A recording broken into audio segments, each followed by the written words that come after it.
been already recording, but she was like, "No, I'm just trying to catch up with my friend." Like, your friend don't want to catch up with you, bro. Why not? You don't love me no more? Don't do this. Don't do this right now. Don't do this on the show. Don't do this on the show. You said you wouldn't do this on the show. God damn it. Ew. What the fuck was that face? I don't know what that face or that sound was, but it did not work. I could not even try to draw any pity. I was like, oh, right. That is the sound of a very hurt man. And because you're not woke enough, you still buy into the patriarchy where men aren't allowed to express their feelings. Wow. Yo, guard, I'd like to report the crime of a stretch. Dude calling the guard.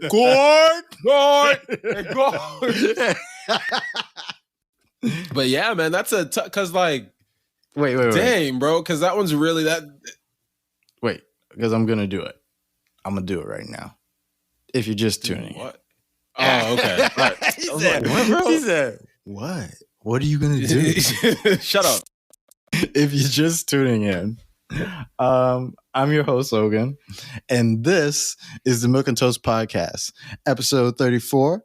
I'm here with my best friend, Mitch. Say hi to the people, Mitch.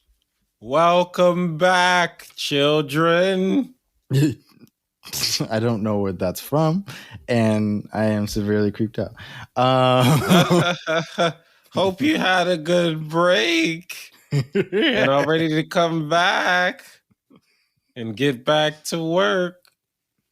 Growing minds and bodies have to work. Literally like a 2, 3, 4, almost like a 4-week vacation from the show.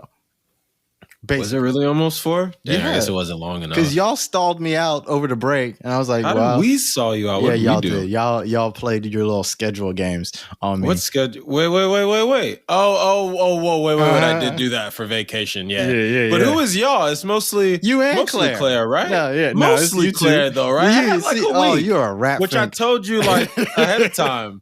You are horrible. It's mostly Claire who's been gone for like I've been ready to go after I came back from vacay. You can throw Claire under the bus all you want. She's still going to tag you in the group chat because she listens to the show. You know she listens to the show. That's why I don't feel bad saying this. I just like feel like the first 5 minutes of the show, you threw her under the bus. Well, it's not throwing her under a bus. I'm just saying like I only really had to be gone a week and then I was ready to go. And then Claire. No, I'm kidding. Yo. I miss you, Claire. Claire.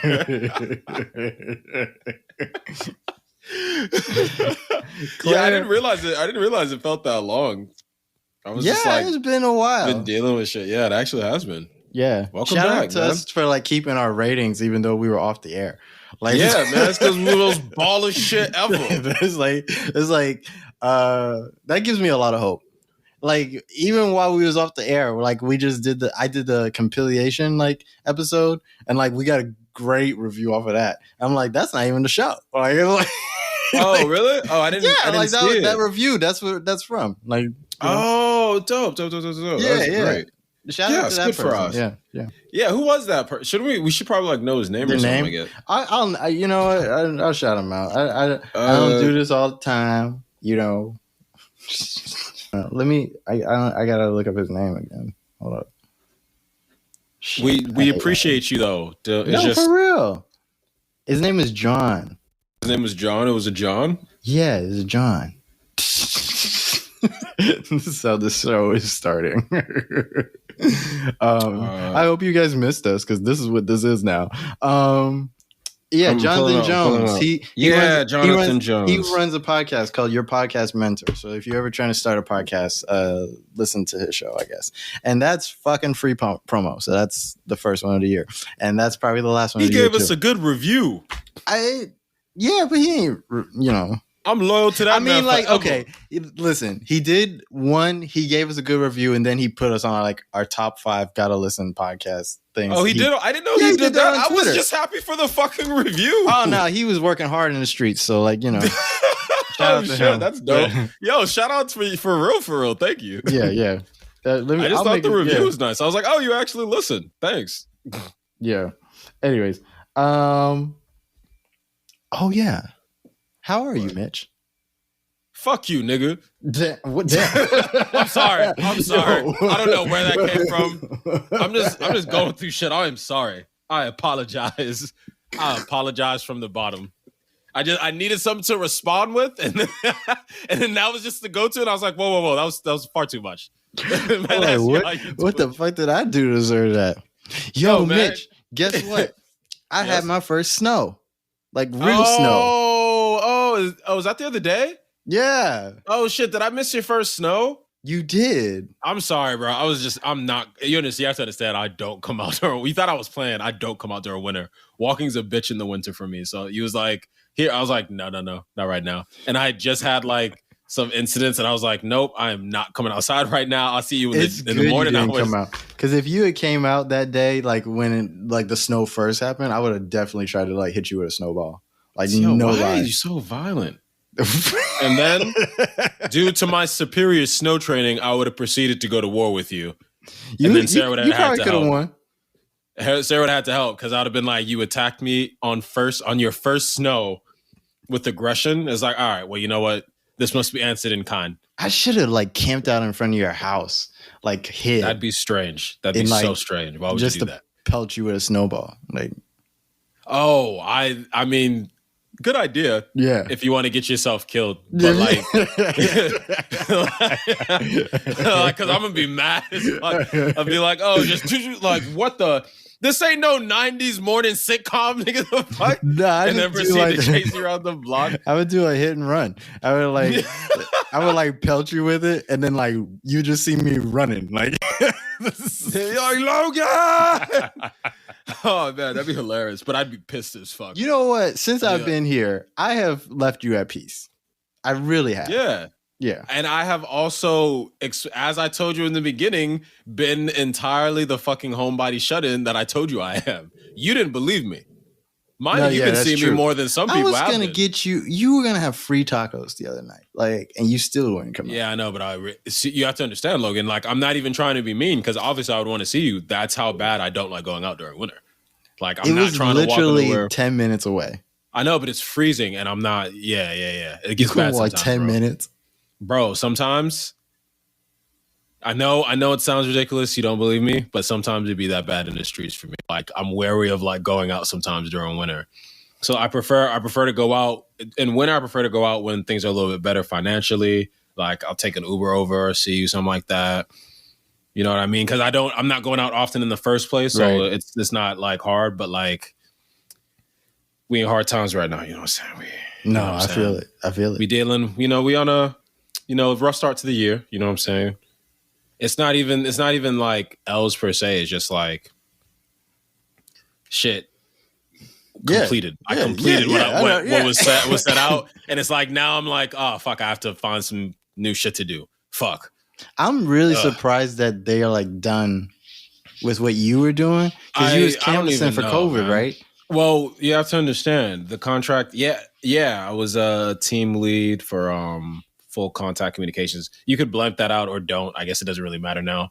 Yeah. But we're helping people get vaccinated in the city, and the contract just ended. You have to understand from like we were doing our job. So from like August. No, I mean, even before that, from the summertime, even before that, from like, because they were working even before I started there, from like spring up until like this early December, we were helping people get vaccinated. Numbers were dropping. And so our contract's ending, and they're telling us, they let us know. And then like, it's only after the contract ends as the contract is ending, things started to ramp up. But like, what's already set in motion for us is already set in motion. Right. It just seems weird that it seems weird to me, because y'all are still doing like COVID shit, and there's a new season of COVID. So I don't understand. Like, I know. It's not funny. There is the potential that something might, but like, I don't even know if I'm trying to do it again. I got to work out school, which I might not be able to do this semester because of like stuff. There's just a lot of shit I got to figure out. A lot of shit weighing on me, stressing me out. I'm fucking annoyed throughout the day and shit. So, but I'm trying to keep my spirits high when I'm not like dealing with the existential crisis. No, I got you. Yeah, I got just got to get out of bed in the morning. No. You have a It's good worth it, Christmas though? Mitchell. Over the break? Actually, funny enough, yeah. Like, so Christmas isn't my favorite holiday at all. Like, I could actually live without Christmas entirely. My favorite holiday is Halloween. I despise what Christmas has become. It's kind of disgusting now, if you ask me. Right. But nonetheless, I did have a good Christmas because I went over to see my uncle and my cousins. But I mean, I see my cousin Alan, who I talk to. I see him all the time, but I hadn't seen his dad for like a long time. And his mom and his sister I see a little bit more often as well. But we actually just spent Christmas over there. Another one of my uncles had come over to chill. He's mad cool. And so they were opening gifts, and we was just chilling with the family vibing. And that was actually great. I actually really enjoyed that. They got me a little card. Mind you, I hate getting gifts in general. Hate getting gifts on Christmas even more so now. But like they actually got me a card, and I was like, oh no, this is horrible. This is embarrassing. I didn't really want this. But it's even more of like a touching Christmas family moment. So I'm thankful and everything. But so Christmas is actually nice. What do you like better? Like gifts or cash? I actually think I prefer gifts. But like, it took me a while to answer that. It's because like, I was like, wait a minute. Because I was going to say cash, but I was like, no, I don't actually want the cash. I'm just in fucking survival mode because living in America is a fucking struggle of a journey sometimes. And I was like, no, I actually think I prefer if someone can actually think of something like they're thinking about me and they got me something. I won't even like it. It could even be that I didn't like it, but it's the fact that you really did like take the time to try and like do something nice for me. Right. I actually prefer that over the money.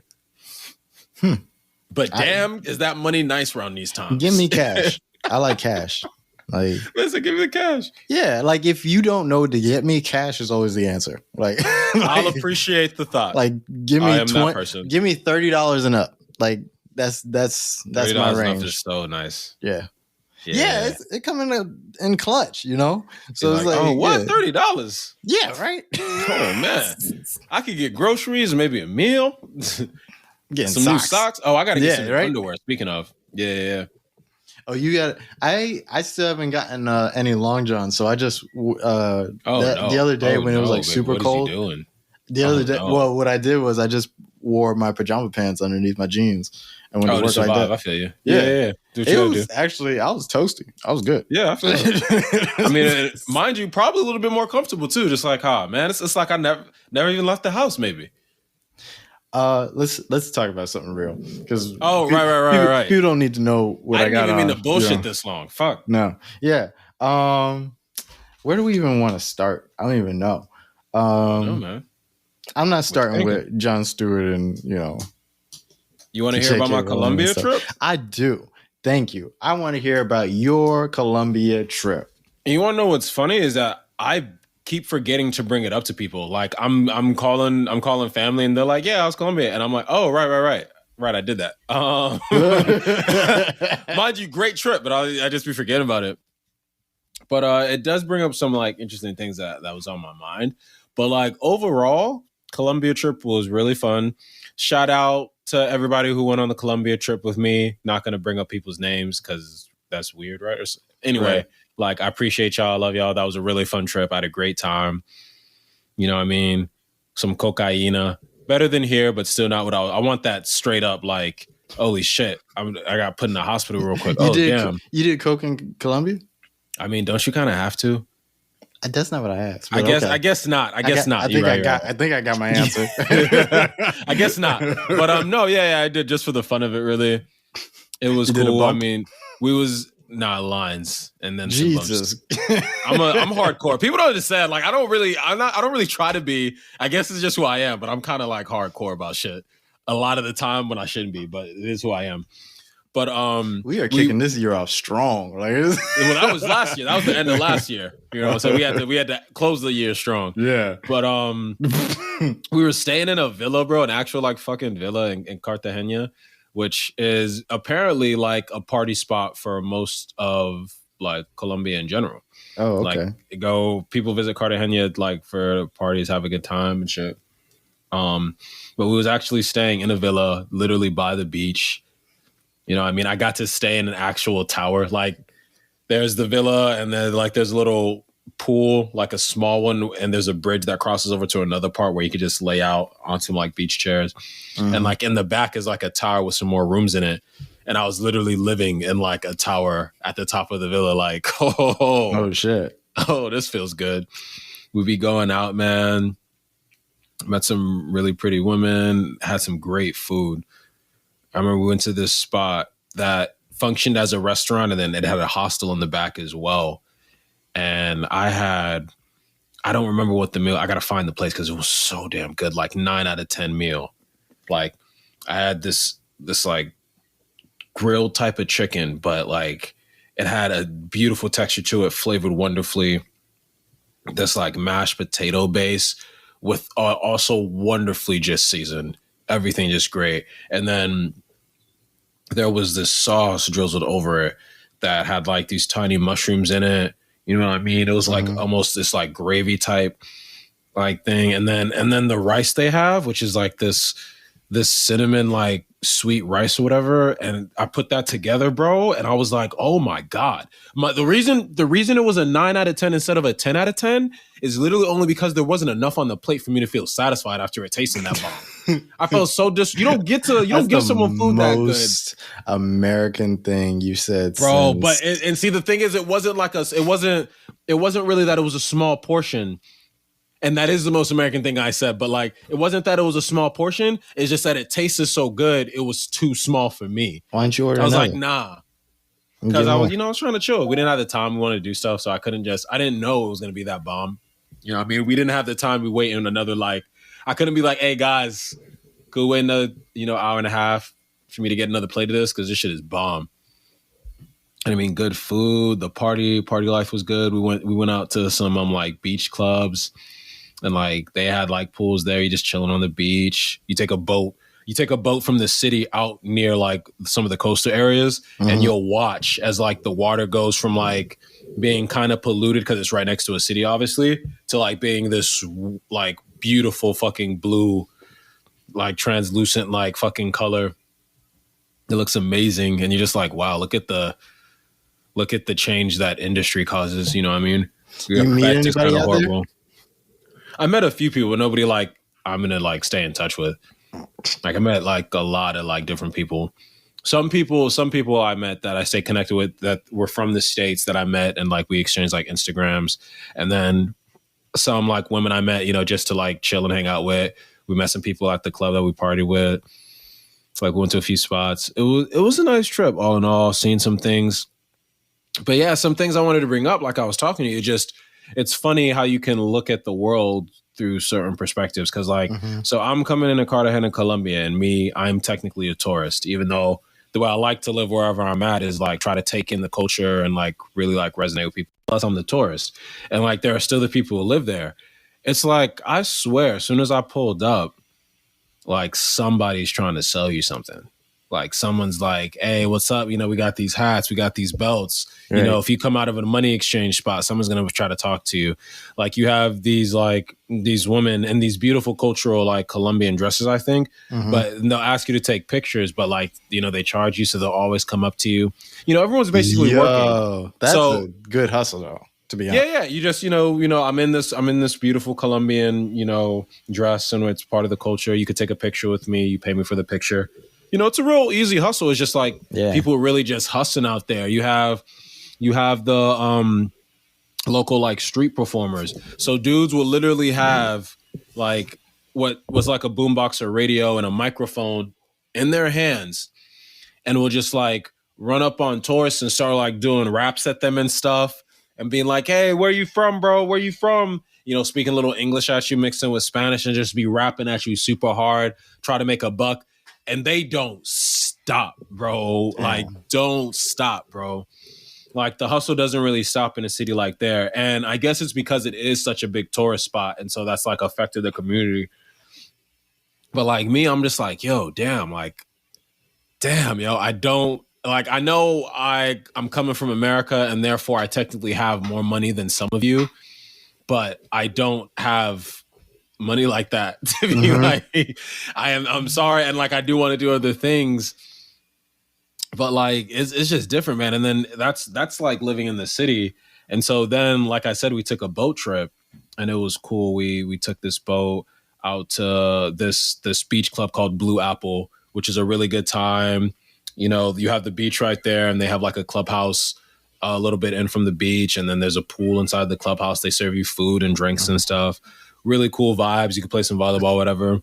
So we went out there, and to me, it feels kind of like a different vibe because now that you're getting away from like industry, water is cleaner. Like, oh, those oceans were so beautiful once you get away from the city and just see all the nature and stuff. And then good food, pretty good food there too. What was your favorite part about the trip? So funny enough, my favorite part is we went inside of a mud volcano. I forget what the volcano is called, but if you look up like Cartagena, like mud volcanoes, it's probably that one. Right. But so there's literally like this volcano. I want to say it's not too high, but maybe a good like 100 feet up, maybe a little bit higher. I think that's a decent estimate, maybe a little bit taller. But so you go up in this volcano and it's just filled with mud. And like sometimes they have geysers around the area as well that will like bubble up mud and stuff like that. Right. And so you literally jump into this volcano. Volcano's filled to the brim with mud, and you can't sink. You can't sink down. You're just like a buoyant little boat. You can't sink no matter how you try. Like the mud keeps you buoyant or whatever. You're just floating up in this mud. And like they have the people there giving you like a massage and stuff.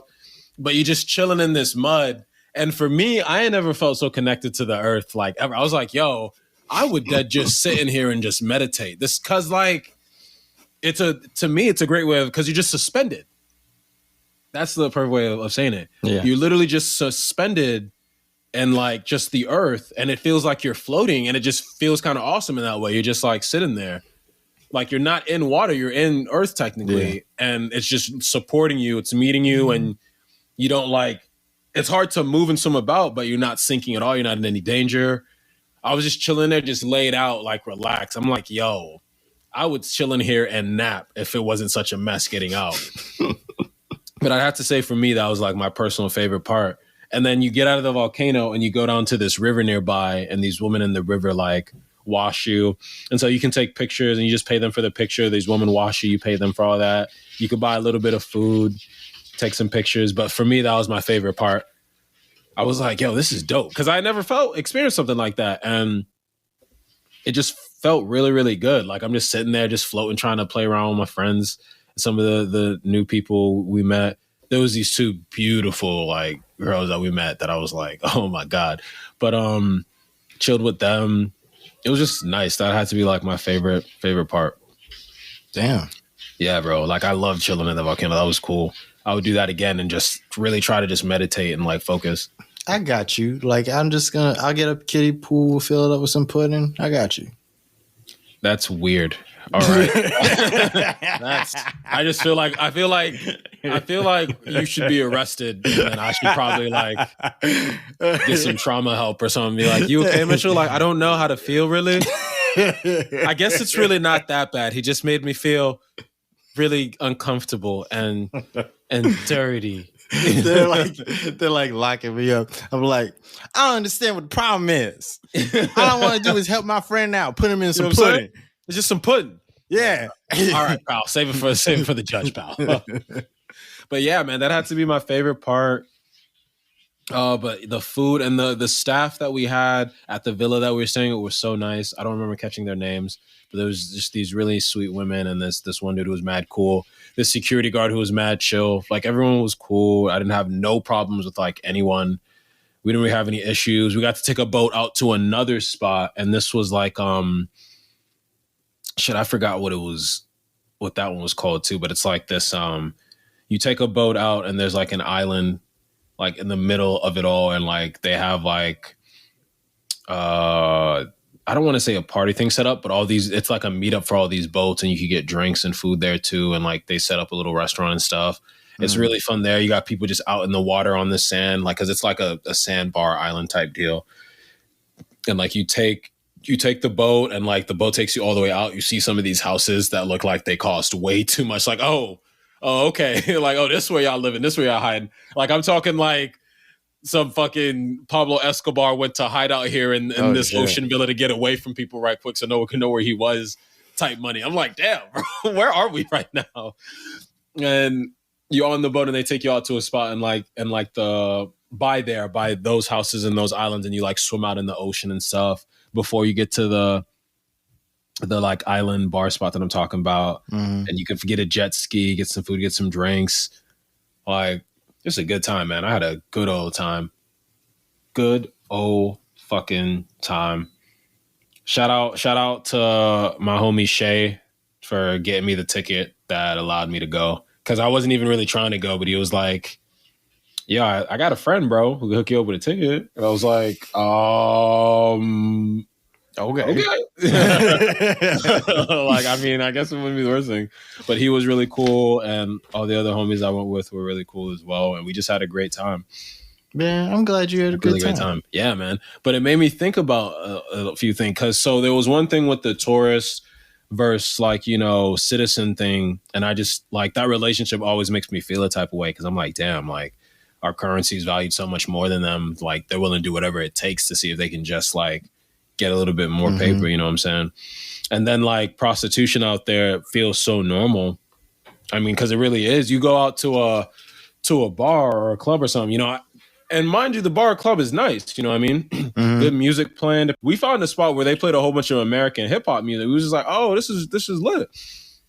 But like regular, like you'll see like prostitutes just in there, regular, just like working, finding people. And I was like, that was my first time really seeing it as regular like that. Yeah. You know, police ain't really in there doing much. Although me and one of my homies, like me and her went out to a club and then the cops came in and it looked like they was about to shut shit down. And I was like, OD, is it on some COVID shit? Like, hey. Like, ain't no mask or nothing was going on in here, but they just left and we continued partying. I was like, oh shit. Okay, shit.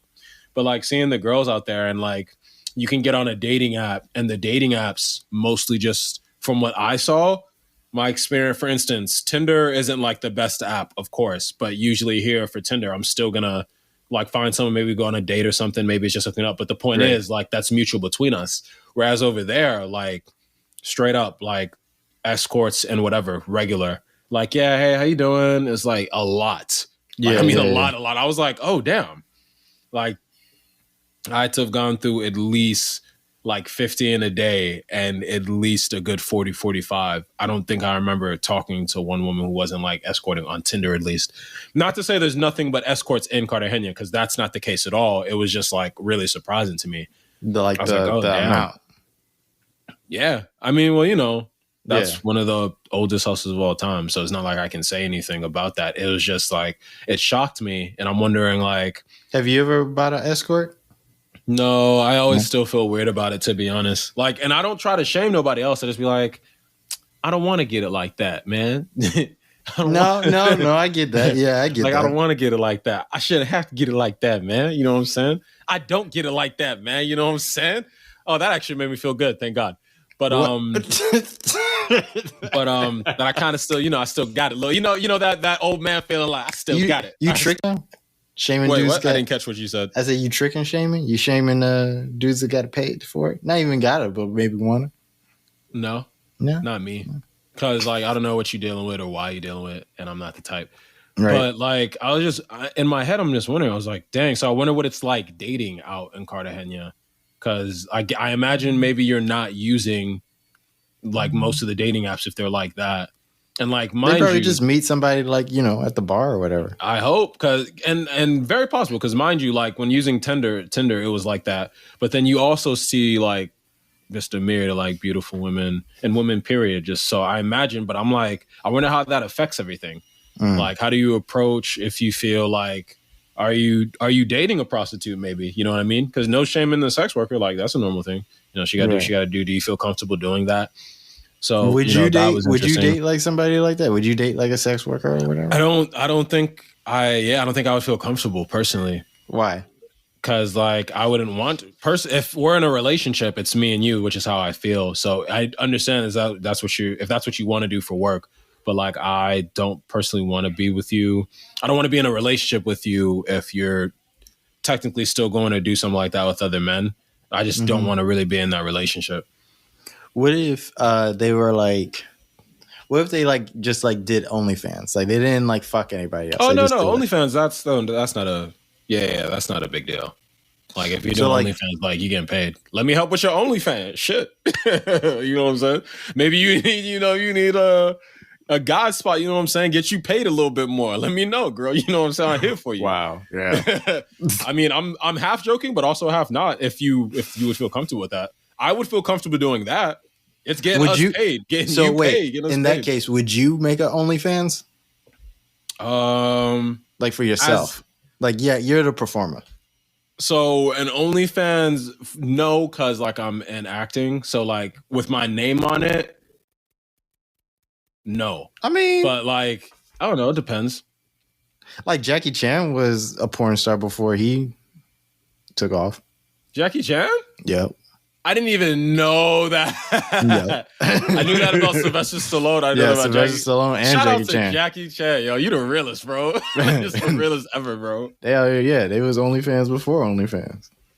Yeah, that's great. Yeah, that's great. I mean, that's but what no, it is. if my girl was like, if she has an OnlyFans, that I'm not uncomfortable with that. I would just like with you actually like being an escort and like sleeping with other men like that. I it's the sleeping with other men part. Is that what it is? Yeah. Like I know it doesn't mean anything to you. It's not like real. You don't love him or anything like that. But it's like I don't want you doing that. Mind you, I don't want you feeling like you have to do that to get money. If you want to do that to get money, that is your business. More power to you. I ain't no shame.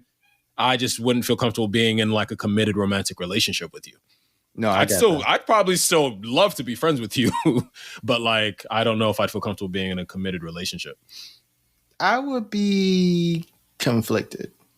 I'm not saying that I wouldn't, because I found myself in so many weird situations that like I could see myself like being in that situation. You don't get to cop out. Reason. It's yes or no.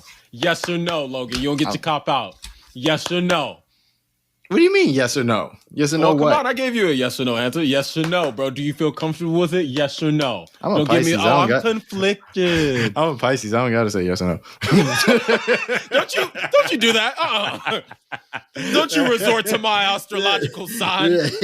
I resort to, rather than pleading the fifth, you out here like, nah, I resort to my astrological sign. Wait, what? Yeah. No, I ain't got to do that. Yeah, nah. No. I was born in March. Nah, fuck that. Yes or no? Yes or no? If I would date like a prostitute? Yeah. Would you feel comfortable dating a prostitute? Being in a committed relationship with a prostitute? I don't see. It depends. What the fuck did I just say? Yo, you goddamn coward.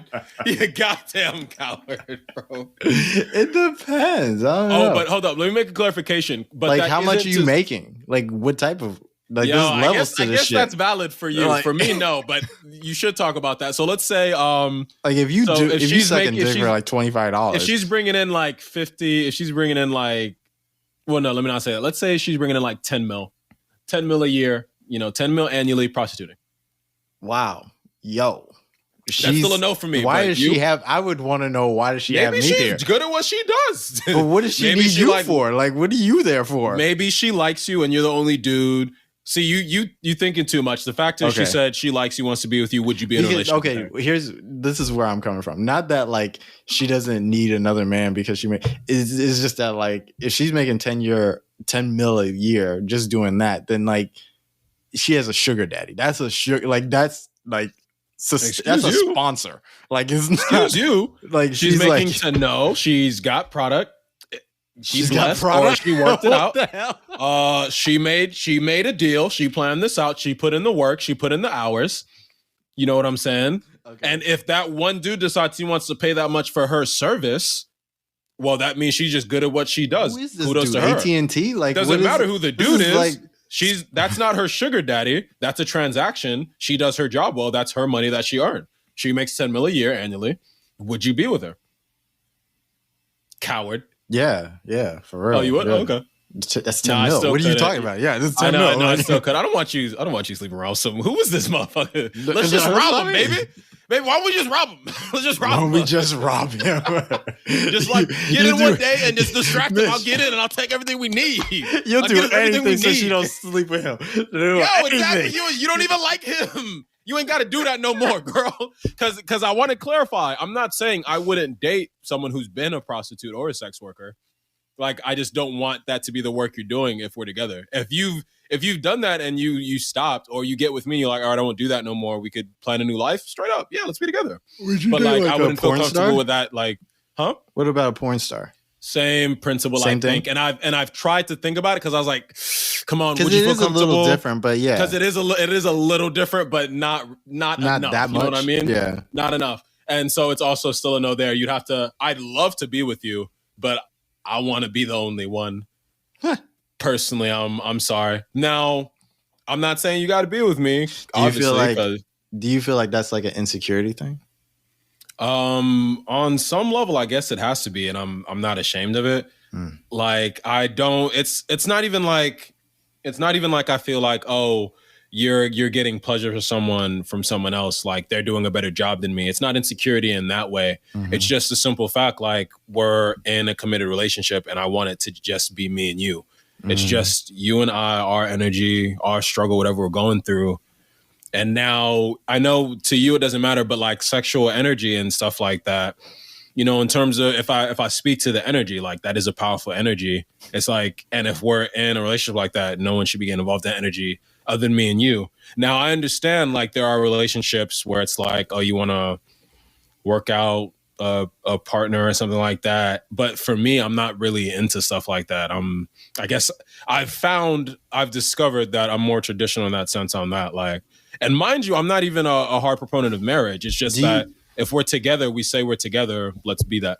Do you have like a rougher time dating somebody who has like a high like number or body count? You know? I don't really care about stuff like so that. Like if somebody like slept with like 40 people before you. I want to know, but I would prefer the number to be lower. I'm not gonna lie. Like, I don't want it's been like 100 bodies, because then there is a part of me that feels like, oh damn, like, been with a lot of dudes. Once again, the energy just feels like different to me. But like overall, it doesn't matter. I mean, she with you now because it does. Like, she's not a prostitute. She's not a porn star. She doesn't fuck anybody else. She's fucking you now. She likes you, but before you, there was like 40 people. Yeah, it like bothers me a little bit. Yeah, like a little bit, I guess. Not to like a heavy extent. Not to like it's not a deal breaker for me, but like I do think about it. Like, there is something in terms of like the scale that I like. I mean, what about you? You don't care at all? That's a little slut shaming, but all right. You don't care at all? If it was like 40 people, or whatever. Or whatever, like whatever the number was. Well, yeah, or like if it's a higher number, like I've somehow, I guess, slept with like 1,000 people. 1,000 people? I mean, technically, if she slept with like 1,000 people, I want to know. Like, I want to know the story. Well, here's the other. I don't even care. Like, I just want to. You're a legend. Like, what are you doing? How did you sleep with 1,000 people? How did you get to that number? We all only have so much time on the earth. So where did you find yours? That's what I want to know. Well, so here's the thing for me. The thing for me, it's about explaining and knowing, because once again, it's about the energy. So like and I've also said this before. I said this on a Colombia trip. It's about the period. So if you've slept with, if you're like, in your 30s by now, you know what I'm saying? If you slept with 40, 50 people over the span of like 20, 30 years, that's not even anything really. No, that's not over 30 years, because like you don't start fucking at 6. You know what I mean? So but even still, over the course of like 10, 20 years, if you slept with like, even if you slept with 100 people over the course of 10 years or whatever, that's not really like a red flag to me per se or anything like that. Okay. It just depends. Now, if you to did me, that, it's a red flag in other areas, not necessarily sex. That's what I'm getting to. Okay. So, well, maybe not in the same way as you, but if you slept with like 100 people over the course of like 3 months, well, let's discuss. How are you feeling? Let's discuss some things, because like, I don't know, like, is it because we're talking like safe sex? It's like, and it feels awkward having to ask, your partner, I guess, or significant other those questions. But you need to have to have those conversations. Yeah, be responsible. So if it's been like 3 months and you had sex with like 60 people, it's like, oh, is everything okay? Do you just like sex that much? If you do, no shame. But are you like clean? Is everything good?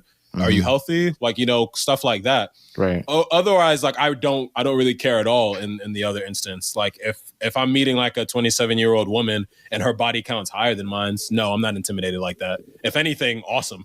Sex probably will be better. Sex Sex is probably going to be better. I just thought of this. Sex is just like going to work. You should always ask your coworker what their numbers are. So just like you ask, just like you ask your coworker, like how much do they get paid? You should, you guys should know your sexual health together. Yeah. You guys should know like what your history is and what's your status, or go to that's like important things to know. Yeah, go to the free clinic together. Yeah, this is why to do. And I made this. I wouldn't have any problem at all like dating someone who stopped being a porn star or prostitute to be with me. It's just we have to have a conversation about sex and like the health of both of us in general, because that's the responsible thing to do. One, right, and also it's just only fair, right. But I mean, you're the fucking coward who doesn't admit none of his shit. You like put all of it on me. What do you mean? Like, hey Mitch, would you do this? Yo, Mitch, would you do that? Mitch, you're making good content right question. now. Shut the fuck up. I don't got Claire here to like I know what I'm here to do. Out. I know I'm good at what I do, motherfucker. I need you to tell me. What do you want to ask me? I would like to hear your opinion on the same questions.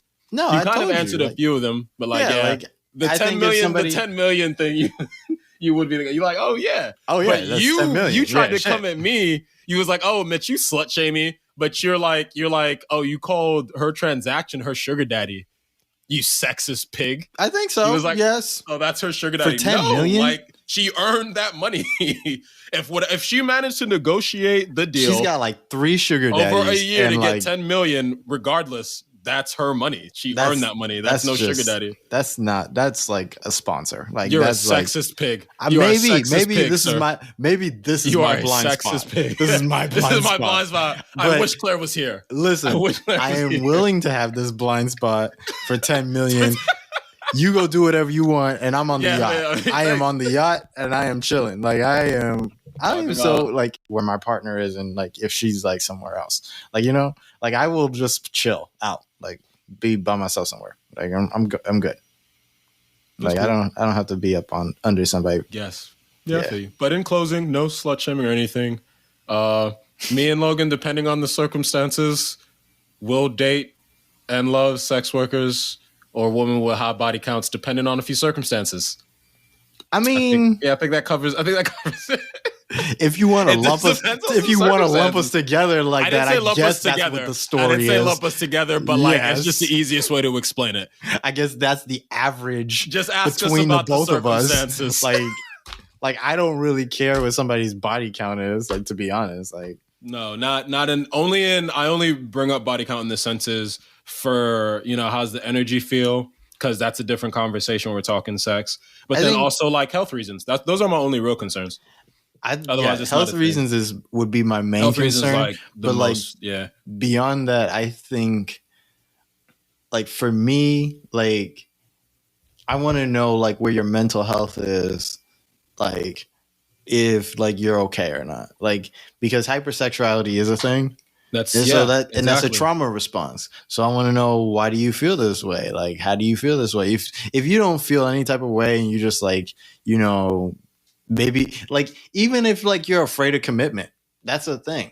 Like, I need to know that, there's so many different things and facets that tie into that. So it's like, you could have that number that way because you're afraid of commitment. It's like a whole other shit. It's a whole, like, to me, there's a whole other world besides, like the regular stereotypes where it's like, she's loose or whatever. It's like, I don't give a shit about that. No, you tried to make me sound like an asshole and emasculate me in front of my friends, you jerk. I wanted to know what your reasoning was. I just wanted to know where you was coming from, No, that's basically it. And the ones that are sensible, like, I ain't trying to slut shame anybody. Like, I get it. Like, it's been a hard time in terms of like in terms of women sexually empowering themselves.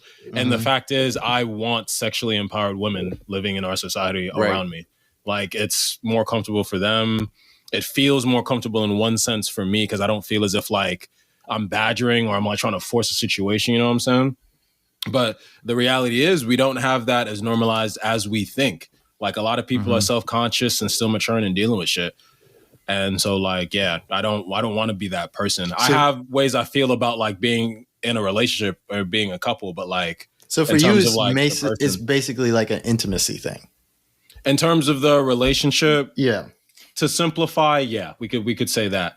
You know what I mean? It's me and you, and that's what I'm wanting, me and you, if that's what we agree to. Right.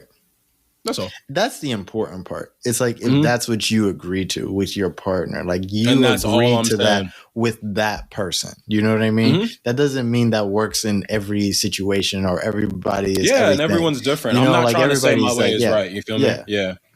I like that conversation. That was a good conversation. Yeah, I wasn't expecting that to actually go there. No, but, I was like, you know, I was a little worried about where it's gonna go, bro. Like, yeah, we did it. No, well, I wanted to talk about that, even though I didn't realize it. But like, that's why I brought up, you know, what I was seeing in Cartagena, because I was like, dang, I wonder, bro, how would you feel, you know, dealing with stuff like that? But then, yeah, otherwise, man, and Cartagena is not really third world like that, but it makes me also think about like, you know, what is third world at this point? You know, first world versus third world, what it means to be really successful, be happy in a country, you know, what's that looks like? Because, you know, when you go out of America, you know what I mean? And you get to go to other countries, you're going to feel it. You're going to feel some type of sense of being like, am I in a better place? Am I in a worse place? Yeah. And there's going to be a lot of different things that like help you determine that and how you gauge. You're in a different culture now. Like, what are their rules? Do I apply my rules? Do I play by theirs? And for us as Americans, we like, especially me as a New Yorker, I just pull up in spots and people are like, oh, you from New York? And I'm like, oh, that's a thing? I really hope that wasn't a thing, but apparently that's a legit thing. And I'm like, that's a real thing. Yeah, that's always been a thing. I know, but I even before I came up here, I never looked at New York as that. I just always saw it as like this serious big place, but I was never in a sense of like, oh, New Yorkers are better than anybody else. And not that I would say anybody's better than any of them either. It's just like I never looked at it like that. But people, you're like, oh, you big cheese all of a sudden. It's like, I didn't ask to be big cheese, nigga. Like, you don't even know me, man. I was thinking about your question when you said, like, what's third world? And I was just thinking about how, like, you know, what I would, like, expect out of, like, and you're really not supposed to say third world, but, like, when you're supposed to expect out of, like, right? Yeah, it is. Yeah. Good. When you're supposed to think of, like, as, like, a developed country and stuff. And I was like, I don't know, like, maybe how big the burgers are, or, like, how safe you are, or some shit like that. And it was like, you know, I was thinking about, like, how safe you are, like, the safety index or whatever. And it's like, America ain't the best with that either. But I guess, like, because, especially for a specific kind of people. Like, our neighborhood is relatively safe. You know what I mean? Right. But, like, I was walking home today and there was a fight on the street. Like it was like a brawl. Like there was like a whole brawl on the street. It was over really quick, but it was like 16 teenagers just decided to fucking fight. And then like and then like walked off. Like see, you the fake one for not walking over there and be like, what y'all doing out here? But I know you can't always take the chance. I was very far away when I saw this happen. I was like, you might get the 6. I saw this down the street. Like it was like all the way at the end of the block. I wasn't even home yet. Damn. Yeah. And I was like, oh, they fighting down there. Oh. Yeah, you might get the 16-year-olds who you'll have the touching moment where they're like, oh, damn, I can learn from this person. Or you'll have the not so touching moment when they all just group together and beat your ass in the middle of the street. Yeah, that's the last thing I'm doing. I am not getting in the middle of 8 teenagers who decide to fight. I'm not fucking doing that. What about the community, man? No, fuck that. The kids need you. Get knocked out by a 16-year-old.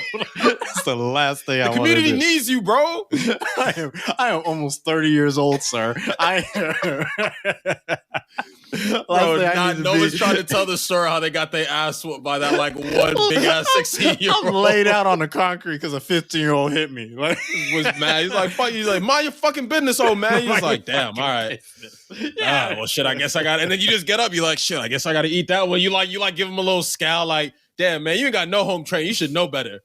Just walk away all sad. They're just some lessons I don't need to learn. Like I don't want it. I want to be that dude so bad, though. I respect those people the most. Just walk up, group of kids, like, what are y'all doing, man?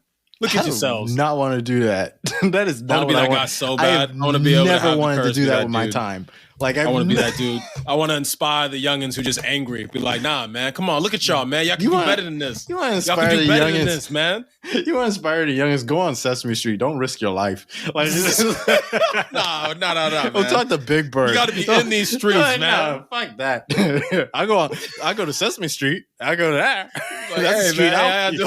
Logan, you're horrible, bro. Logan straight up the dude, like, yeah, man. In an interview, like, yo, man, I care so much, I think my problem is that I care too much. Yes.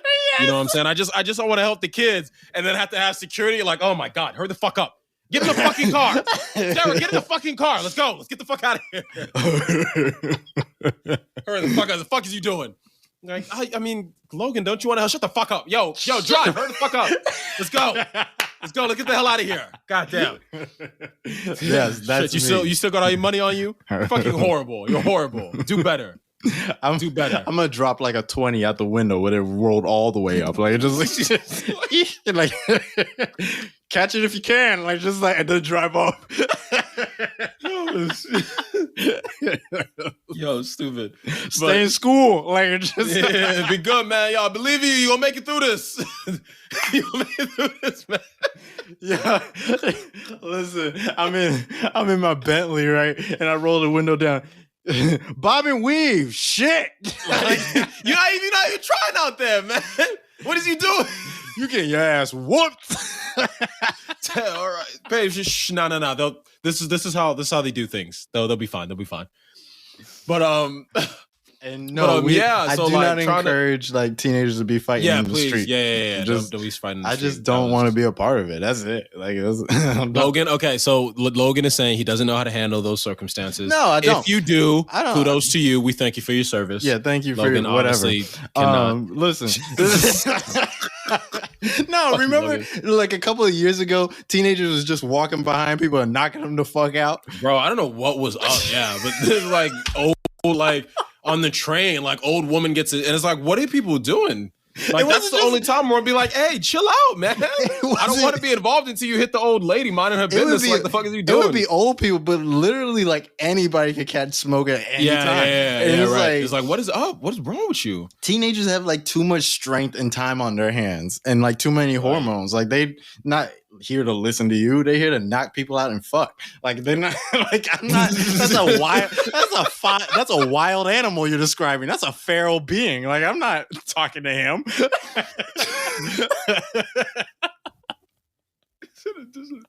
Oh man, bro, it do me bad sometimes. I mean, it's like tough, especially when you got a lot of like, if you mad, like you a teenager just angry, just like yo, fuck everything, man. Fuck you, y'all don't fuck with me, man. I don't give a fuck right now. It's like, oh damn, you have far too much. I don't give a fuck energy. Like, put the Black Air Forces away. The summer does not need you. Just please. This dude don't even care about taking a shower. You think he give a shit about my face? Like, you know, yeah, man. Bro, it's tough for them, man. Yeah. Pray for the kids. We do pray for the kids. We hope y'all figure it out. We hope the system stops crunching you guys out. The world's got to change. We got to make a better change so that these teenagers will stop being do your fucking homework and go home. At. Go home. How about that? Just go the fuck home. I mean, that's just not how it works, man. What if the home in an environment that's conducive to them wanting to go home, just do homework, and then go back to school again, man? You ever thought about that, Logan? Nah, because you think about yourself. You coward ass motherfucker. Fuck these kids. Think about that. Fuck these kids. Fuck these kids. That's all I'm saying, man. That's all I'm saying. Don't worry, kids. I'm not gonna let Logan give y'all a bad rep while I'm around. I know it's hard out there sometimes. Right. You're gonna persevere and make it through.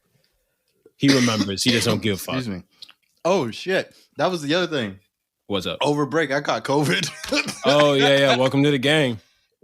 Yeah, bro. At least you were vaccinated first, because like everyone who's catching it now. Yeah, I really died. Everyone who's catching it now was like, yeah, my brothers have it right now, and they're both like, one of them isn't vaccinated, one of them is, and they're both like, no, we're good. Just feels like a little cold, and I'm like, that's nice. That must be so nice. Because I don't know what's up with these variants. Because the first time I caught COVID, I thought it was over. I was like, I thought it was over too. This could really be like them last. No, but I'm good. Just drink some water, hydrate. I'm gonna be good. But why it feel like this could be the last moments, bro?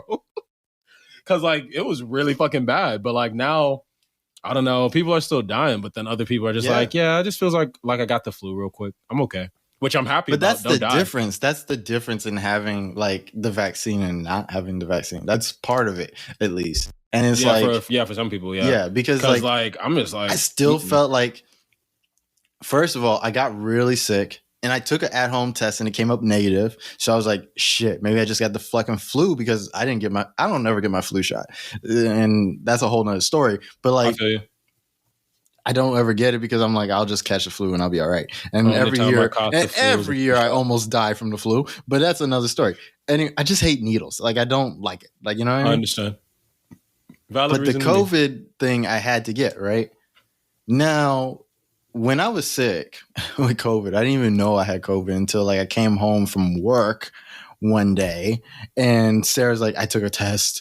I'm positive. And I'm like, shit, we got to go get tested for real now and be in New York lines for 3 hours. By the way, if you're not from New York, it sucks getting tested for COVID here because like you have to stand outside in a line just to get to a little van for like 3 hours and you're in the cold like the whole time. It sucks, right?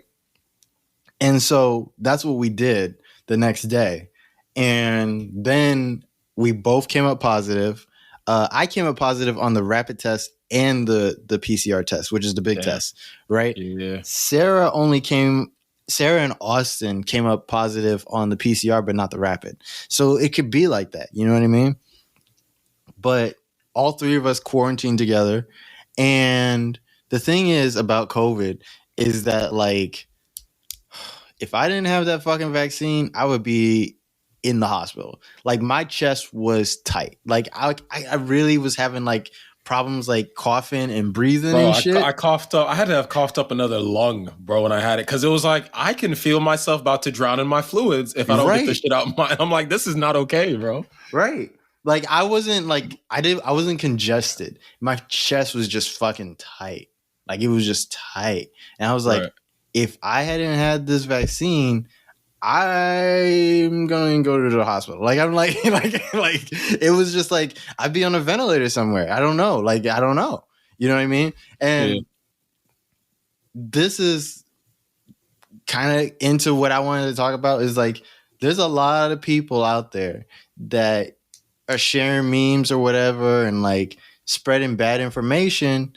And it's like you spreading all this misinformation about COVID because you got it from somebody else, really. And all the information is just so convoluted right now. And there's a lot of people and a lot of confusion that's going on right now where like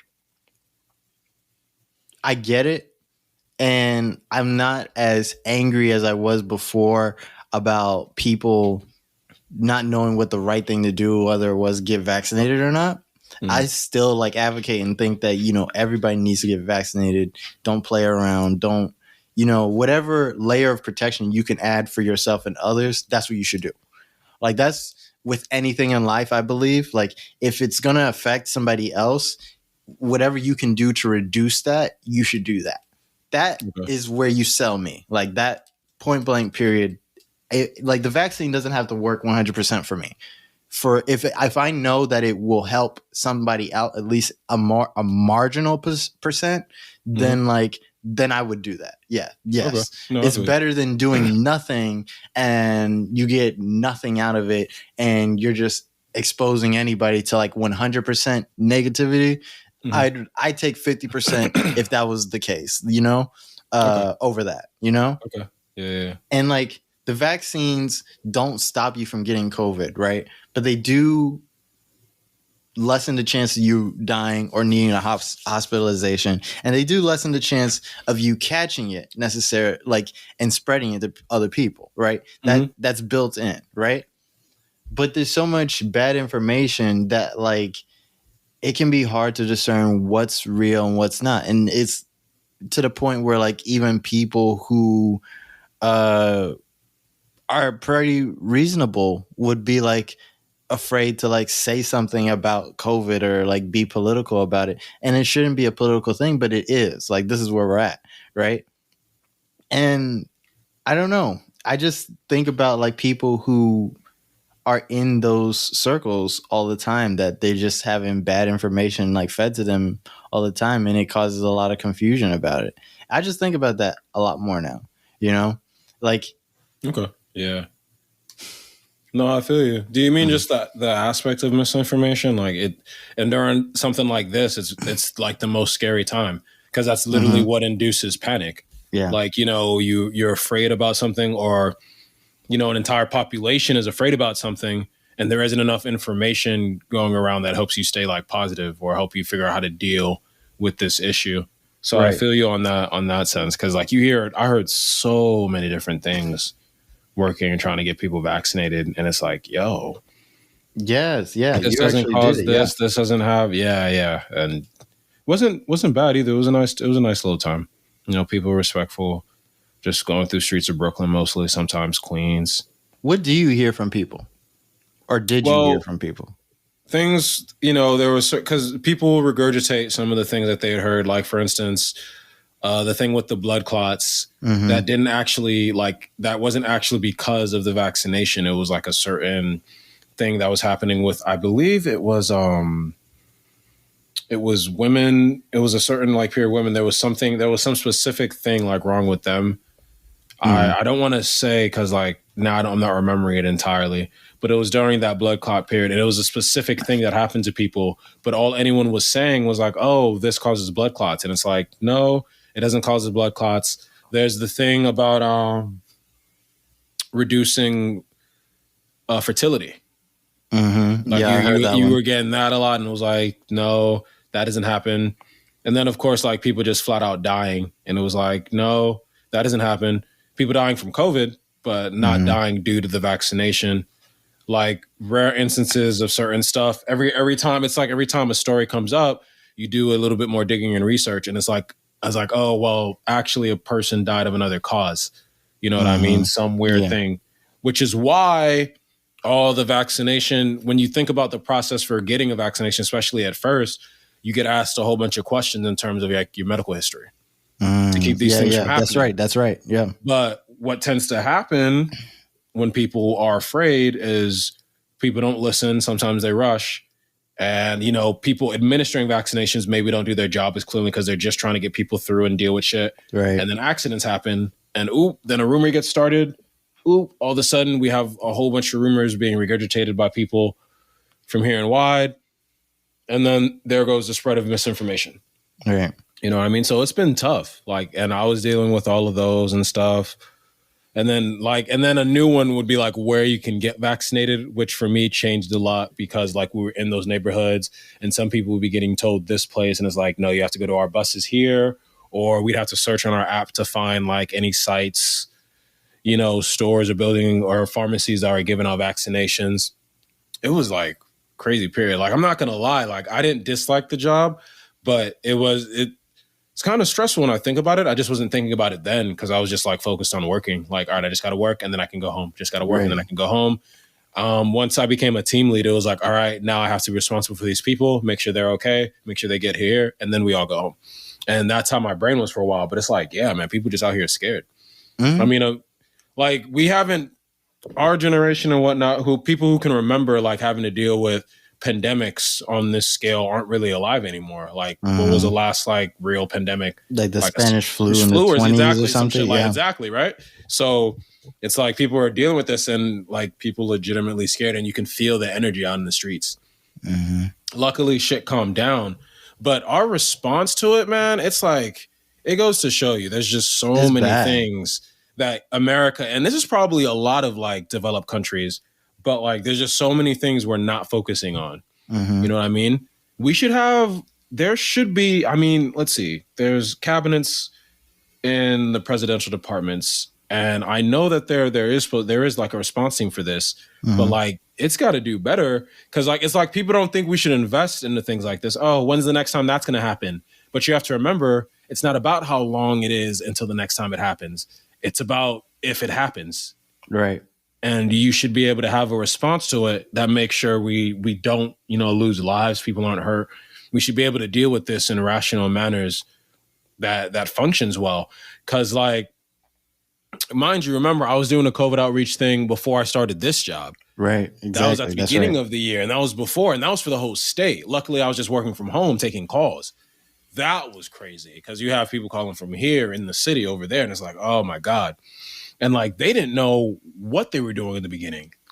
Like, remember I told you I didn't meet my actual supervisor for like the first 3 weeks after being employed? Right. And then I finally was like, what is going on? And trying to get a response from someone. And then the person I responded to, who I thought was supposed to be my supervisor, was like, I'm not your supervisor, dude. It was like, what? What are you talking about? And then the way you're like, Mitch, you're like, what do you mean you're not my dad?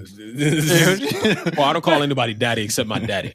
First off, okay. But that was just horrible. That's embarrassing. And then, mind you, we get let off, and during the summer when we were told that we would contractually be working until like that fall to September, we get let go, and no one had said anything to anybody. They just let everybody go once they finally figured shit out. And I was like, wow, everything's just been kind of crazy. And like, you need to have a better response to moments like these. You know what I mean? There are certain things I feel like we should be investing in that we don't do well enough in America. Those top things for me are as follows. I don't know if they're in order because I'd have to determine what order I'd actually want them in. But how we actually approach health and wellness. Notice I say wellness because like not just making sure you're healthy, but making sure like you're actually doing good or you could be doing better. Our approach to that is atrocious. Education. Oh my God. Like, oh my God, that's an entire discussion to itself. And then honestly, I think I really just want to say like kind of like infrastructure and stuff like that.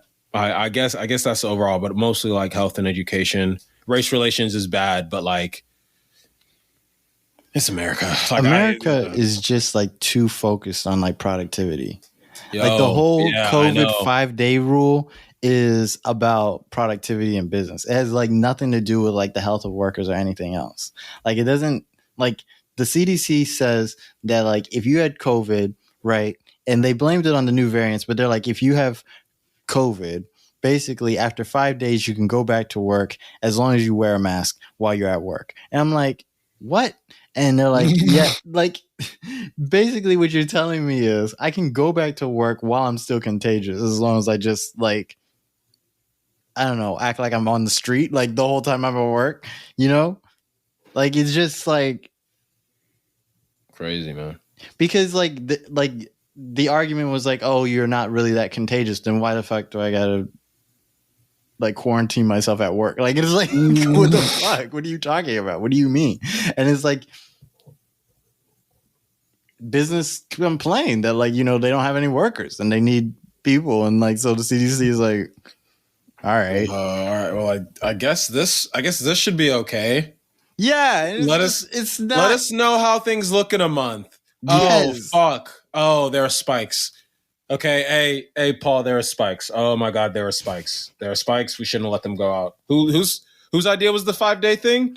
Yeah, you should probably fire that person. Yes. Yeah. So many spikes. The whole thing has been horrible from this all the way back when it was just like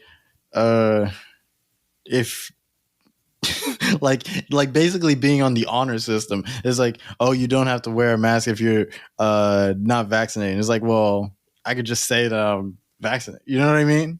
Like, you do have to wear a mask if you don't have to wear a mask if you're vaccinated. Excuse me. But like that whole shit was so like, it's so ragtag and it's still like thrown together. And no, it's like, that was the who entire the fuck response. is running into like anything? Bro, that was the entire response. I have a friend, and I'm not going to mention his name at all for other reasons. But he was working in, you know, political offices and things of that nature. You know what I mean? And he brings up to me, he's just like, it's amazing to me.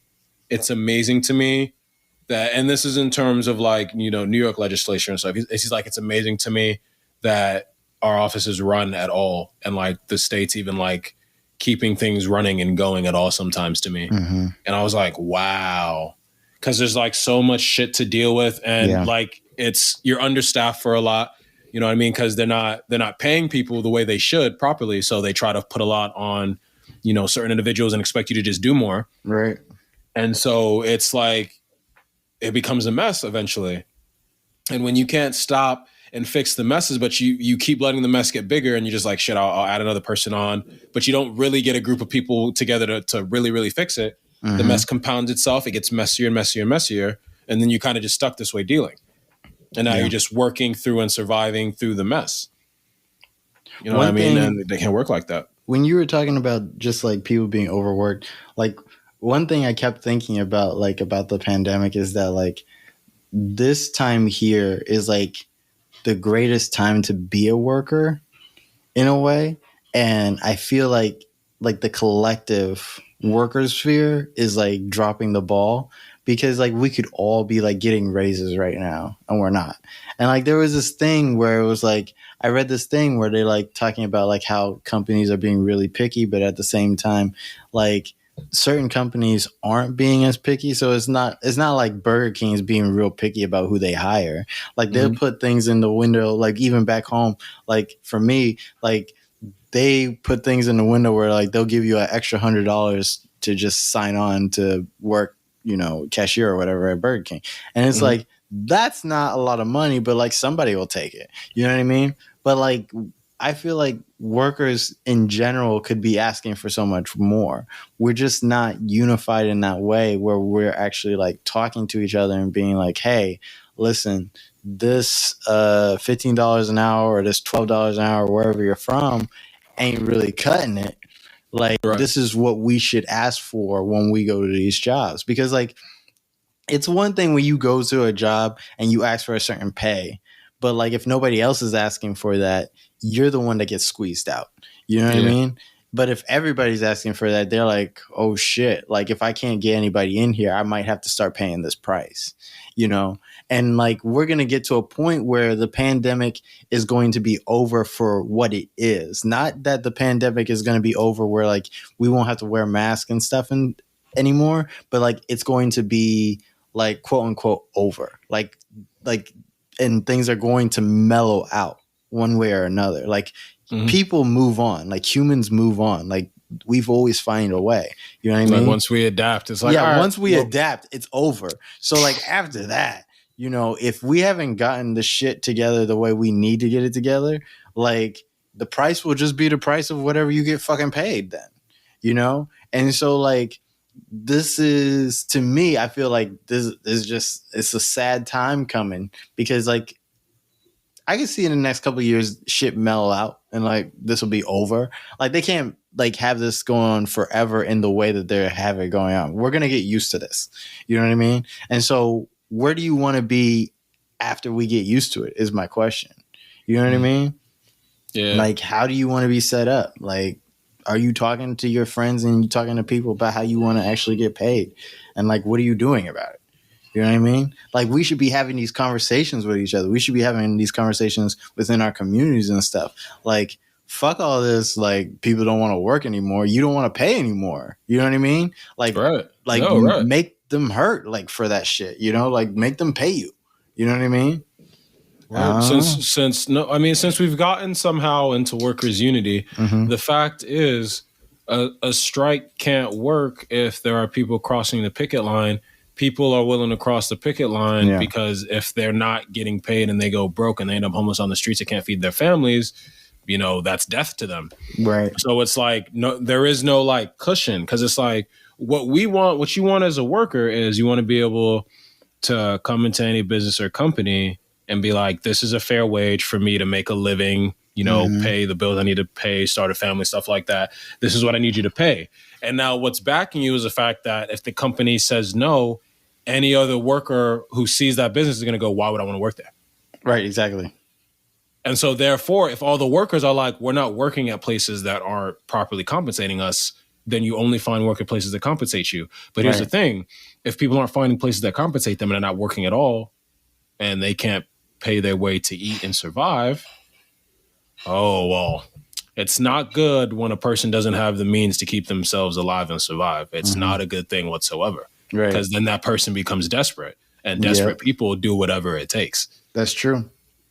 And that's the problem. So basically, and this is the thing about America, most other countries in terms of workers' rights and whatever. But basically, the point is, after all, to keep you in a state of desperation. Because as long as you're thinking, yo, if I don't do this, I could be some desperate person on the streets. Like, you're not going to be willing to do what it takes to get it to get what it is that you deserve. It's going to hurt too much. My thing is, Mitch, could basically almost get you killed. My thing is, that's the game, though. I know that's the game, but that is also the reality. That's what's happening. I know, but we know that. Like, we know that they don't want to give us shit. Like, that can't be like the game plan. I've said shit like similar like this on the show before. Is like the game plan can't be what they want to do. Like, when you no, that's not what I'm saying. I'm just explaining. I mean? But yeah, absolutely, I know what you mean. Absolutely, but absolutely. When we go into it, like, if you go to an interview, come in with the mentality that they don't want to give you what you want to get, you know what I mean? And then like go get what you want to get or find a way. But like, and that's on the individual level, but we have to figure out on the like broader than that, like how to come together. I think that's the first step is that we need to figure out what it is what's that formula look like? Not just how do you get paid, but like how do you get the whole community paid so everybody can eat? Technically, we have forms of that already. It's just the application. Because remember, that's what a workers' union was about in the first place. But not everybody could get into a union. Unions don't exist for every like field of work. The thing is, you have to be able to create like some sort of like safety net. Because obviously that's what people want. But it's not that people don't want to do that. It's that they can't because they don't feel comfortable. Because once again, they see that desperation just outside their doorstep. They see it. They know that this could all be like, remember, you know that phrase, like you're closer to being a homeless person than you ever ought to being a millionaire. Yeah. You're one day with me and it's far easier for you to become a homeless person. Like, the sad truth is that isn't a joke. That's very, very true. Yeah. And the fact is, if you want people to really like be able to band together and sit in a place of support and unity, there has to be some way to give them that safety so that they can feel comfortable. They can commit to doing that. It sucks you have to create that for people because people should be trying to create that for themselves. But like, you kind of can't create that on your own because it's like the other option would be to go do something that can get you paid or help you survive. You know what I mean? And if you don't have those means, it sucks to be you. In a way, America is just too individualistic because like, when we were talking about I Don't Dream of Labor and people were doing those I Don't Dream of Labor videos and everything, like the people that were making those videos were making like $60,000 a year. And it's like, that's not the norm. And you're working relatively cushy. It's not like you're making $60,000 a year and you're like picking watermelons every day. You know what I mean? Like, you're making $60,000 a year, like in an office or like remotely at home, like in your comfort, and you're just bored at work and you're saying that, oh, I don't like dream of doing this for the rest of my life. Like, big whoop. But like, what would have been a better use of time is like if people with means that way, instead of focusing on themselves and their own like misgivings about work, would focus on the fact that like there are all these people, and they wouldn't have gotten made fun of the way they did, but like there are all these people who are going to work every day who are literally like missing one day of work means that they might not have lights the next month or some shit. You know what I mean? Like, that some people are living like that close to the wire and like not turning your resources into something where like you recognize that like the broader labor movement beyond you has things that are going on that don't have anything to do with you, and that's okay, and you should do something with that because you're in a position of power to do something about that. Like, that would have been such a greater time, like I don't even know how to say it, but that would just be so much better energy spent, like instead of like complaining that you're not at your dream job or you're not doing what you want to do, you actually want to make YouTube videos, so please subscribe to my Patreon. And you're like, fuck you. You know what I mean? Like, I hate that. Like, I just hate that, like, during this time, like, this is the most crucial time, I think, for like workers and work, where like people are like walking out of their jobs because like, okay, yes, they're dissatisfied with the quality of their work-life balance or whatever, but also because like work ain't paying, the way it should. So it's like I can afford not to be here if like, I can get like a check from the government or whatever, because like you're not paying me and like bills need to get paid. And you're just acting like nothing's going on, like a pandemic is not happening, and like you're not giving me extra work. You know what I mean? So it's like that being the element. I think of that. I don't dream of labor shit like way too much. Yeah, I know you like you brought that back. Like he was like, "Nah, I ain't done." No, I'm not done, because it's just like it fucks with me because of the fact that like you really like were working, you went to college, you went to your cushy job, and then you're like, what the problem of work is? I don't want to do it. Like you're like, that's the problem. Like for you, like it's like not the fact that like people can't eat, but like the problem for you is that like it's boring. Like fuck you. Like Logan, people have other dreams and stuff like that. Yeah, but this isn't the time. Like this is like he's like, nah, sorry. Talk about missing the assignment. Like that's that shit. I feel you. I want to talk about this Jon Stewart thing. Because a couple of weeks ago, Jon Stewart, in like less than 24 hours, both called J.K. Rowling an anti-Semite and didn't. Well, okay. To be fair, he didn't necessarily say she was anti-Semitic. He just said that there's anti-Semitic tropes in Harry Potter, which yeah. Like every time I watch Harry Potter, once again, it is conceivably a reach, but it's understandable. I wish we could show people the picture. Yeah, I wish we could too. It's conceivably a reach. I mean, new technology is coming. The podcast is growing every day because I didn't know I could play clips on the show, and now I'm playing clips on the show. So like this is you technically haven't played clips on the show in a while, but we're gonna play this clip. Yeah. But did we able to get it to work last time? No. Usually I add the clips in post, but now. Okay. I could do it here, and like I have too much power now. I'm like, whoa! Like I feel so good about this. Stop that now. I can't help it. But no, like basically the background is that Jon Stewart a couple of weeks ago was talking about J.K. Rowling and like how like he felt like the goblins in Harry Potter were kind of like anti-Semitic because like they kind of resemble Jewish caricatures. And I'm gonna play the clip, but I just kind of wanted to give some like background about it because there's more we want to say about it. But like here's the clip. Here's how like Jews are still where they are. Talking to people, what I say is, have you ever seen a Harry Potter movie? And people are all like, I love the Harry Potter movies. Like, you ever see the scenes in Gringotts Bank?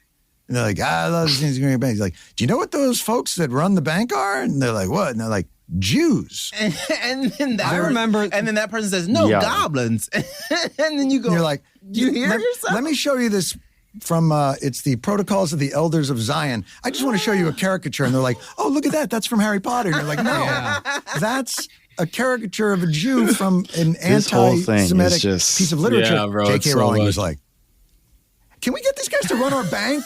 And you're like, it's a wizarding world. It's a world where it's you like, can imagine anything. The train station has a half a it's thing worse and no one hearing it can out see loud it. and And knowing we can our ride. audience is hearing it now.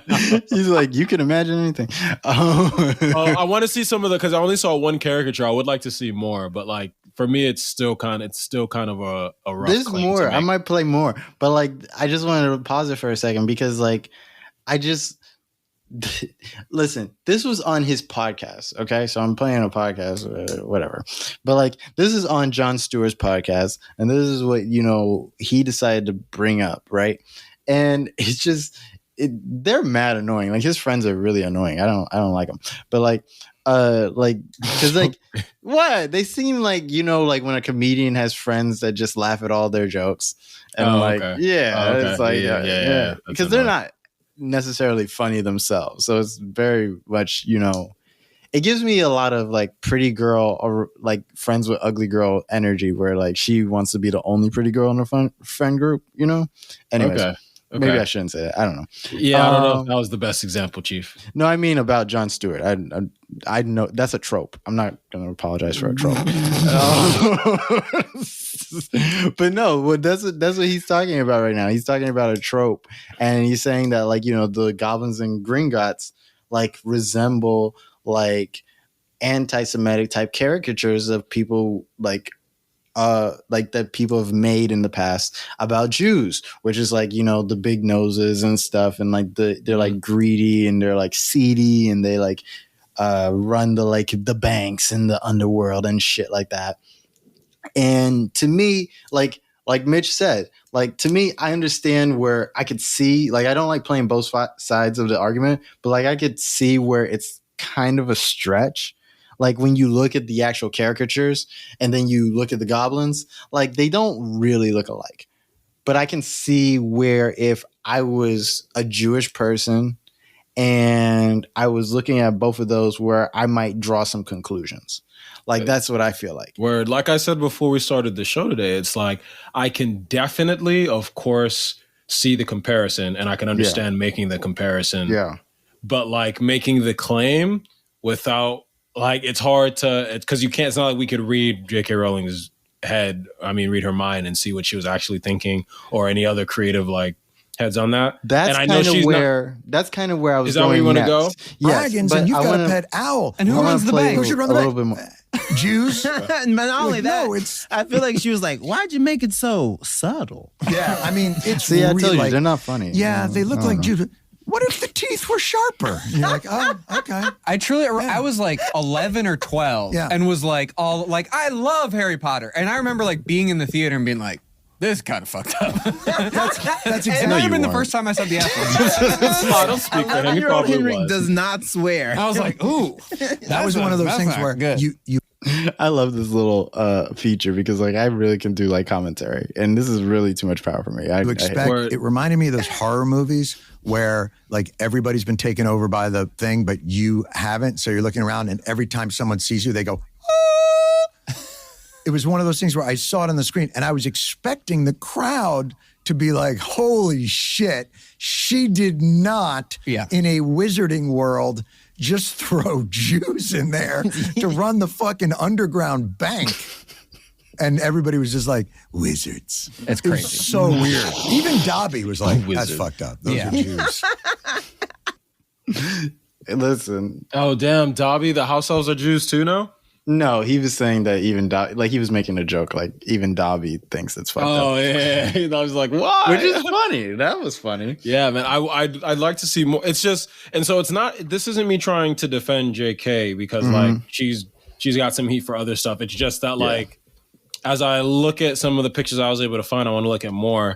And once again, we're talking about goblins.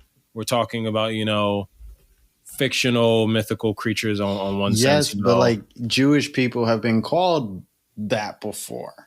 So does that mean like it's in that realm? And so Jews have been called goblins? Greedy, money like hungry like that type of shit. So that's what I'm saying. Like that exists, and he's that's true. Far off from what he's saying. You know what I mean?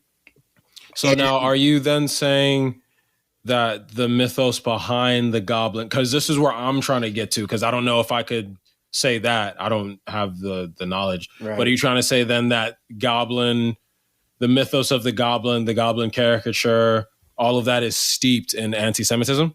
I don't know. I'm not going to say I don't believe something I don't know. I don't know for sure or certain if that's not where goblins come from. You know what I mean? Because there's also goblins in like Lord of the Rings, but like the goblins in Lord of the Rings don't run the banks. So like, you know what I mean? Like, you see how I just said that? You see how that go now when we like put that more into like context a little bit? You know what I mean?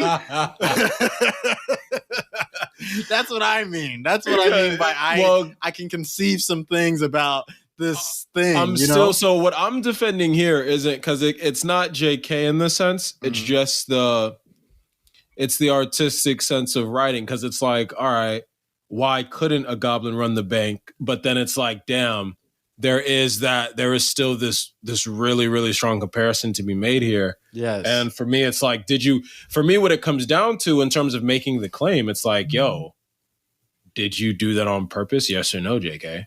Like, what the fuck?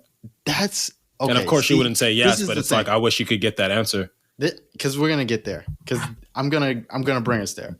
Because not long after, and let me see if I can get back to it. Because not long after that, right? Jon Stewart goes back. Like he takes it back, and he says basically that I'm trying to read it right now. How do I go? But that basically the jokes are out of context, right? He says that the jokes are out of context, and that, like, you know, he's not really calling Harry Potter like anti-Semitic, and that that no reasonable person could have like seen this clip of him and like his buddies as anything else than like just like making fun of Harry Potter or whatever, right? Mm-hmm. Which is just really? Like, he literally was just trying to say I was just joking, man. Yeah, it's bullshit. Oh, okay. You know what I mean? Because if you listen to that, you don't. Like, okay, like I had the same like type of Harry Potter rant like last year, where I'm like, there's like no black people in Harry Potter, and the black people that are in Harry Potter might as well just be like on the sidewalk or some shit. You know what I mean? Like, they're not really in the story. They don't really add a lot to the story. They don't really do anything. You know what I mean? Shout out to Wes from How to Get Away with Shout Murder. out to Wes for can't remember your actor check. name, but yeah, you know, getting that easy in check, there, man. Shout out to the dude who talked. I don't remember the chubbier black kid who like. He was talking about maybe it wasn't a Horcrux. I don't even remember that shit. I don't remember, but he was like talking about something. But you know, Harry Styles know what I'm talking about. But yeah, okay. So like I made that comparison. I made the comparison about like, you know, white fantasy writers don't like putting characters of color in their shit. And like, you know, they don't mind like if their book gets adapted, like if they have even less characters of color in their shit. You know what I mean? Can I speak on that for a quick second though? Go for it. Yeah. No, I don't know if I have the time to, because that's a different I'll save it for next time. Actually, I'm gonna write it down. What's the crux of what you were gonna say? So asking white people to, and this isn't just like this isn't how I feel about them or trying to give them any leeway, but it's just like asking white people to be responsible for writing characters of color into fiction is actually not the smartest thing to do, nor do I think fair. But if we are going to ask them, the only thing I'm going to tell you is that make sure you take the time to understand what it is that you're doing and just be sensitive to what's going on around you. Here's what I think. I knew I had a feeling that that's what you was going to say. I'm kind of glad you did, because like, it's not so much about, and I've heard people say certain things that are similar to that. It's not so much asking white people to be responsible for like our characters of color as it is suspect that you would write a whole mythos and a whole world in which there are none, because you live in a world that is full of them. Like, you live in your everyday, presumably at least, as long as you're not like quarantining yourself from people of color, like, which, you know, that does happen. Yeah. You know what I mean? That like, you live in a world where there are different cultures and there are different people and there are people around. And like, even if like you weren't going to impart like a culture on those people, like Lando Calrissian doesn't have a culture. You know what I mean? Like, he's just a black skinned person, which is all like, you really be asking for. But like Mace Windu barely has a like Mace Windu has a culture because like it's Samuel Jackson. But beyond that, he doesn't really. Beyond have, that, no, like, he actually really, played that pretty to the straight. T. Yeah, like he didn't try to play that like Samuel Jackson. He's just like, no, this is Mace Windu. I mean, he can't help. He can't help some of his Samuel Jackson isms, but like. Which worked for Mace Windu still, mind you. Yes. Which some of them really worked really well. And even Star Wars should is getting better when it comes to like people of color being involved in Star Wars, like Pedro Pascal being the Mandalorian and stuff like that. Like I love that. You know what I mean? Yeah, it was great. But, it was fucking great. But that's what I mean is that like you have to write a world where it's not just you. Like, how is it that you write this world where like the most powerful beings and all this and that, they're all white, and then everybody else is all white? Like Lord of the Rings shouldn't be an all white thing. I've said that so many times. It doesn't make sense, you know? So it's not that I want somebody to be responsible for black characters. I'm just like suspect that you don't have any. Like it's suspect. It's suspect that this like your world that you imagine as like the like, because like storytellers make stories of like the worlds they want to make to tell a story and to sometimes tell a moral of the story, and your moralistic world or whatever you want to tell people about is an all white world. And that's my only complaint about that. I don't need you to like make, like write a whole history and documentary about the next Black Panthers or whatever. I just want to know some representation in there. That's and I get that. I do get that. Me personally, so it's like the way I feel about it is a little twofold, because I'm here. I'm like, where's the representation? Mm-hmm. Especially these are some of my favorite genres. Where's the representation?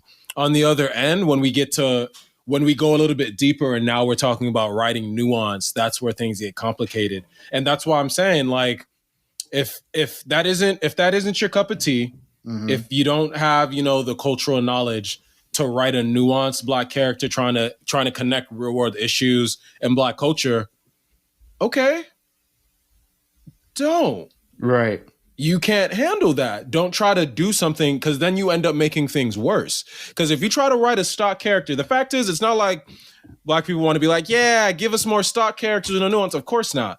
But if you write a stock character and you give him some good character choices, make him a little interesting, or her, mm-hmm. you know what I'm saying? That's usually, cool. That representation is cool. If you try to write a nuanced character and then you try to make a point, and now all of a sudden we as Black people we don't agree with that point at all. Yeah, and we don't know that person. Did. Yeah, exactly. Look at what you just did. You know what I mean? That's where the issue, and that's why I say what I said about because it's like the real thing isn't like, white people, because the real solution isn't, hey, white people, put more Black characters in like fiction and fantasy, and so we want to be in that shit. The real solution is going, hey, Black people, here are some opportunities for you to put more Black characters, or any, person of color. Hey, people of color, here are these opportunities we want to give you, people who study this, who work at this, want to create these worlds. Here are more opportunities for you to introduce these characters into these worlds for us. That's the real solution. Yeah. And then what's going to happen? Because, I can already tell you this, Logan. The problem is that Black people, and I don't want to give this to us because that's hard, but there's no doubt in my mind that Black Americans would have an easier time writing white people into stories due to the history and us having no choice but to be inundated with white culture than white people have writing Black characters, because they didn't have to learn anything about it. That's how it is now. They didn't have to learn and know the culture. That's how it is now. You know what I mean? And so what will happen is, you give these opportunities, and guess what you get to do? You get to shut the fuck up and learn. Oh, look at that. Oh, that's the nuances there. I never realized that.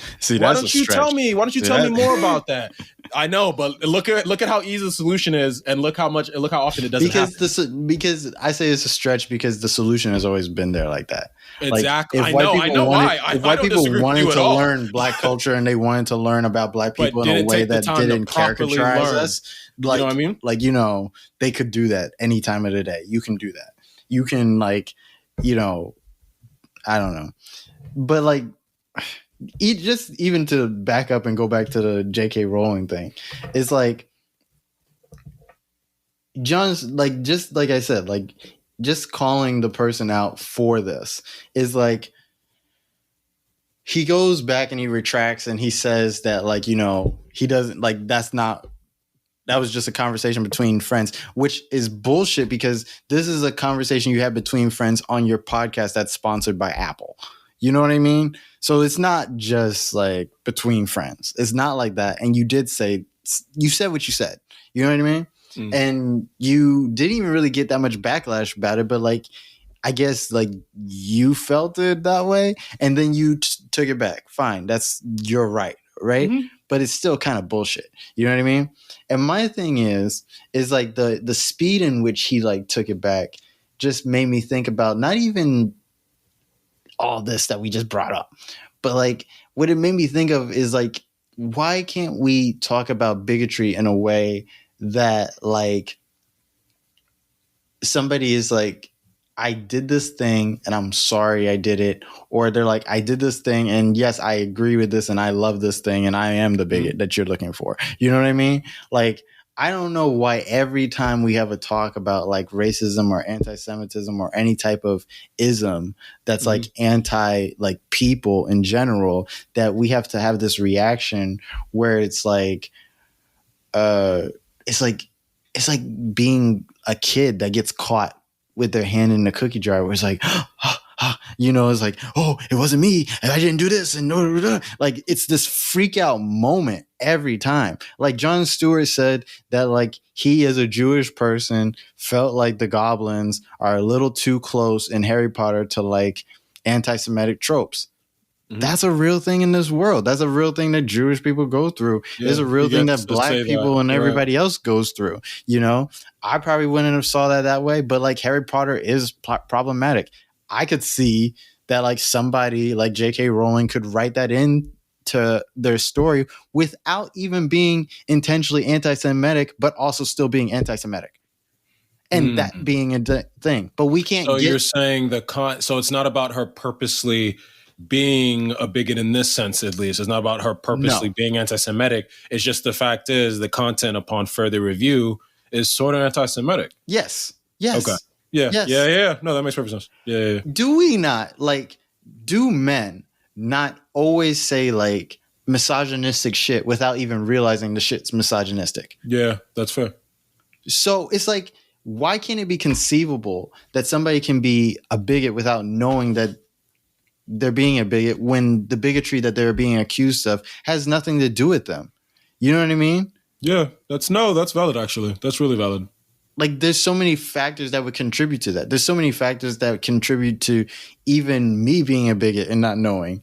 And so, like, if somebody told me... You were a bigot earlier today. I mean, tonight. I guess. On the show. What did I say?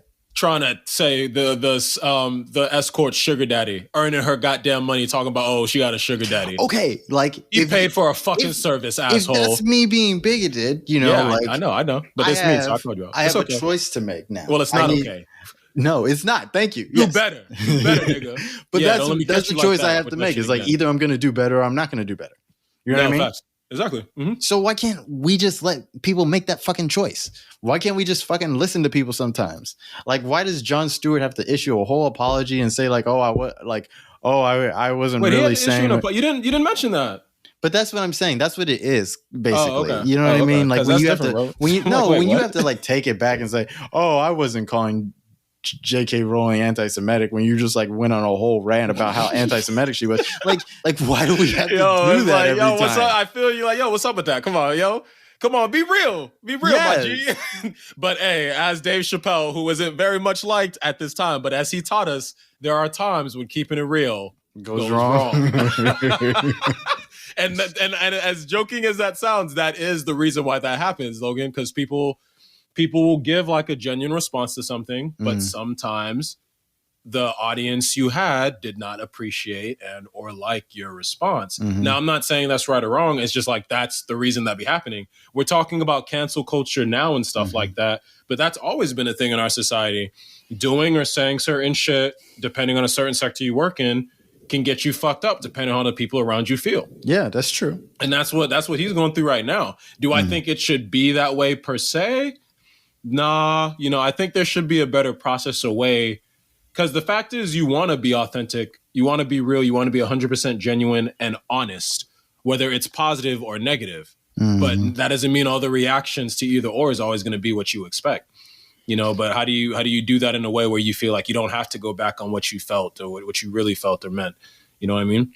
I think he actually feels that way. I think he feels like, he feels a little some type of way about the goblins and Harry Potter. Logan, maybe, but it's hard to tell. And it's Jon Stewart. Like, he is Jewish, but he's also a comedian and a really good one at that. I think he wanted to express something in a joking manner. He didn't want to be completely serious about it. I think he wanted to say like, hey, this is how I feel about this shit, without being like completely and totally like angry, like being like an angry Jewish person about it or some shit like that. You know, like it's a defensive thing that people go through as like minorities and shit like that. Now, Jon Stewart even admits that he's like a secular Jew, but that shouldn't matter because like when they come for us, they come for us all. You know what I mean? Yeah. So and he's the type that just, I think it's wrong.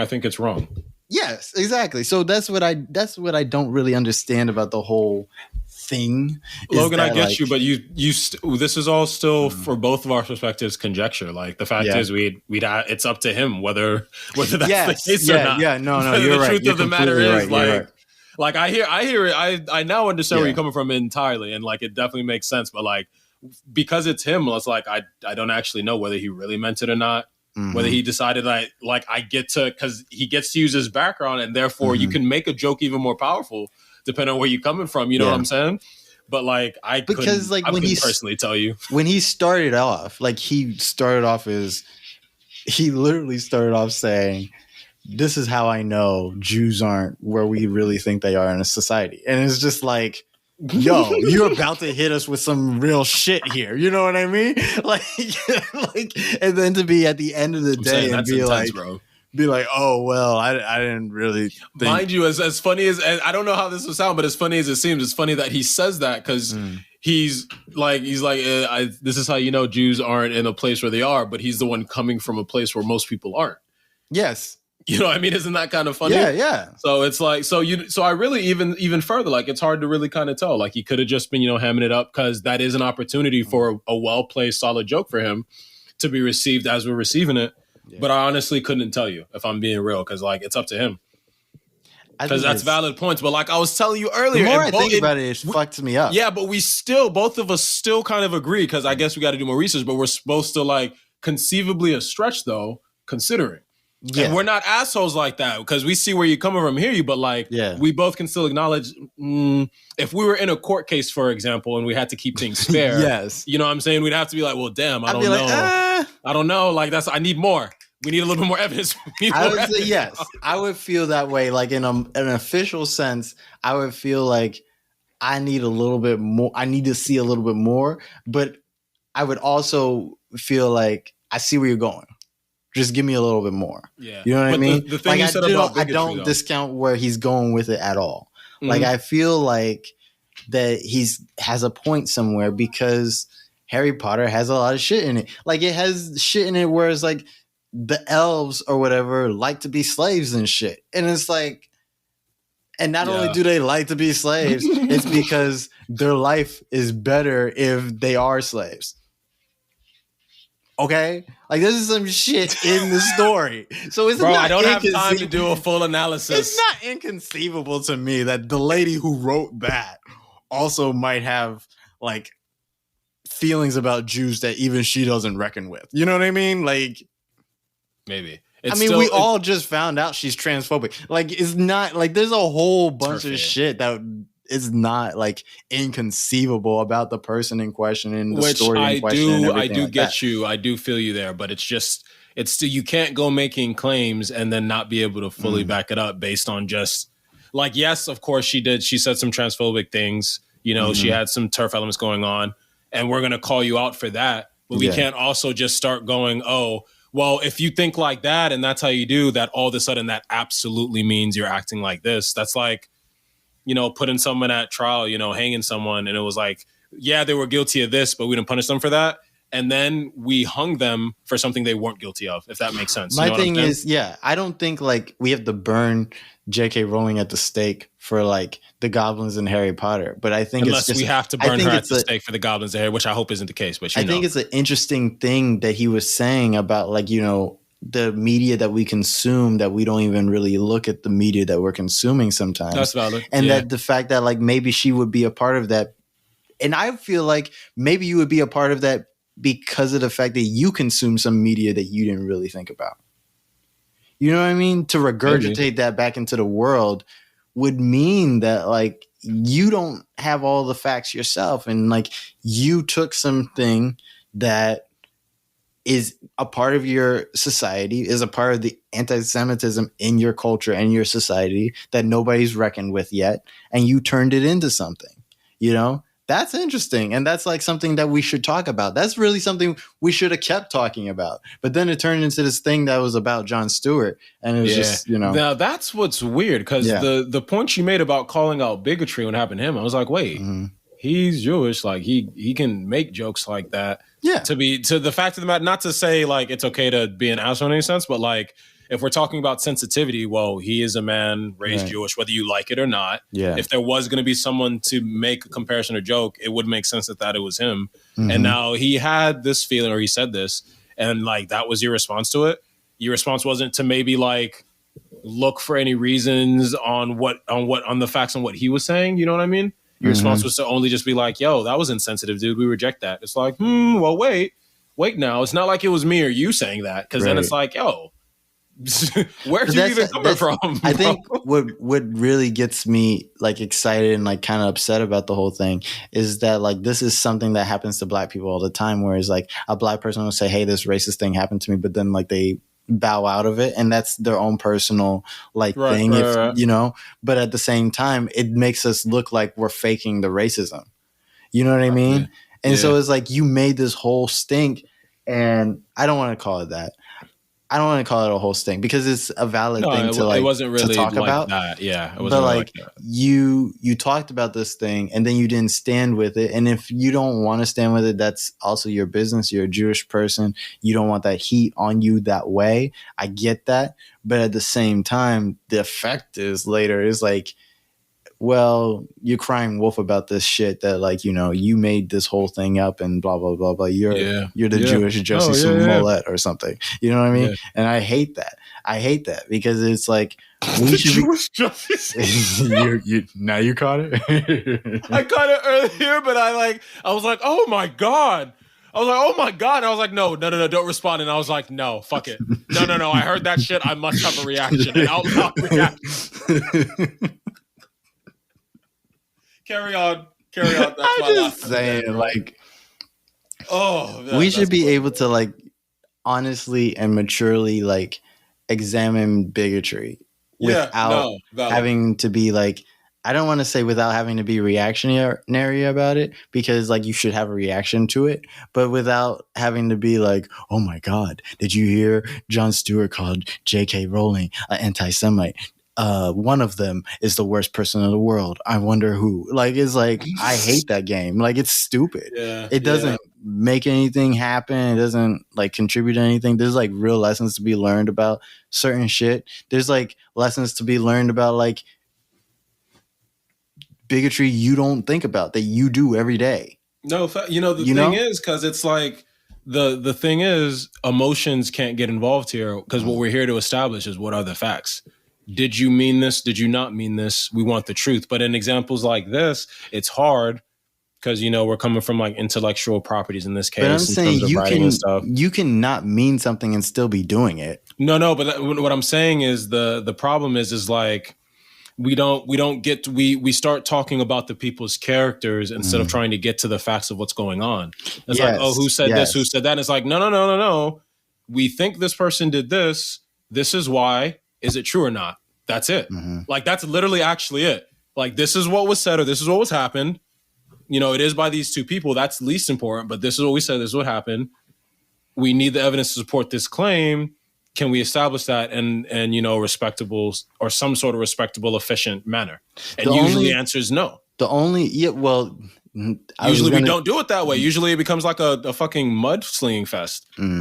Because of the fact that like people want to know like what the evidence is and everything like that, and it's only certain people. It's complicated. It's only certain people that get to define what the evidence is, and so that's what I was thinking about as you said that, is that like sometimes we can say that, you know, we want to know what the facts of the story is, but who's asking for the facts and who gets to determine what the facts are, you know, and that's where the mud comes from, you know. Because the waters get muddy. People don't trust. People don't, because it is the fact is we don't read each other's minds, you know what I'm saying? Mm-hmm. We have to believe what's presented to. We have to be able to trust people. Mm-hmm. And there ain't enough trust to go around. My thing is like, I don't care what's in your heart or what, you know, what your intentions are a lot of the time. Like I'm not really? I'm not an intentions type person. I don't really care what somebody's intentions are. If you did something and it's fucked up, why you did that shit. You're like, what is the reason? Reason? What is straight up, bro? What was the reason? What was the reason? Bro, because it's about trust for me. And where you're coming from, I still have to acknowledge, yes. Because it's like, this person still did this, that what you meant to do doesn't matter. This is what happened. Right. You have to have some kind of like penance or something. Mm-hmm. But I'm also like, yo, if I have to continue to be around you or deal with you in some future capacity, the fuck was you thinking? To me, like, I'm sorry. To me, like, all the intentions and all that is just gossip. Like, it's just you gossiping about yourself to me about what you felt in the moment and why you felt this way and why. I don't care about all that. I care about, like, what do we do about the fucking milk you spilled everywhere? Like, I don't like. It's just like, I don't give a damn why the fuck you spilled it. Like, what the fuck are we gonna do? Or do you have paper towels? Like, what the hell? All right, see, that's what I want to know. What if you around a habitual milk slipper, but they don't tell you that? All right, so now you're dealing with a habitual milk slipper. You know what I'm saying? Somebody need to clean this shit up. That's what I feel like. Like I need to know if you are here habitually spilling milk, man, and why. If you okay, this is what I want to know. If you're a habitual milk spiller, right? Only two things I want to know. You actually use it like it was a term? Yeah, for real. You made it up. I got it. So only two things I want to know, Mitch. I want to know if you gonna clean it up, and A, if you gonna clean it up, and B, who keeps giving you fucking milk? Like, what the fuck? Because I want to talk to this person too. I don't want to ask them what their intentions are. I don't want them to be like, oh, well, he said he was thirsty. No, fuck you. You knew he was spilling milk like this. You both of you come over here and clean this shit up. Go clean this shit up right now and then stop touching milk. Stop giving Gary milk. What the fuck is wrong with you? I don't give a damn. I want to know what the consequences are. I want to know how the situation shakes out. I don't give a damn about what your reasons. We can't keep. Logan's just like, nah. So we can't keep giving you milk. Like, no, yeah, I'm sorry. Have you tried? Like, nah, I changed. He's like, nah. You habitual milk spiller. I got all I no more milk for you, bro. Have you tried juice, sir? Like, it's just like I'm like, not doing it. Like, fuck you.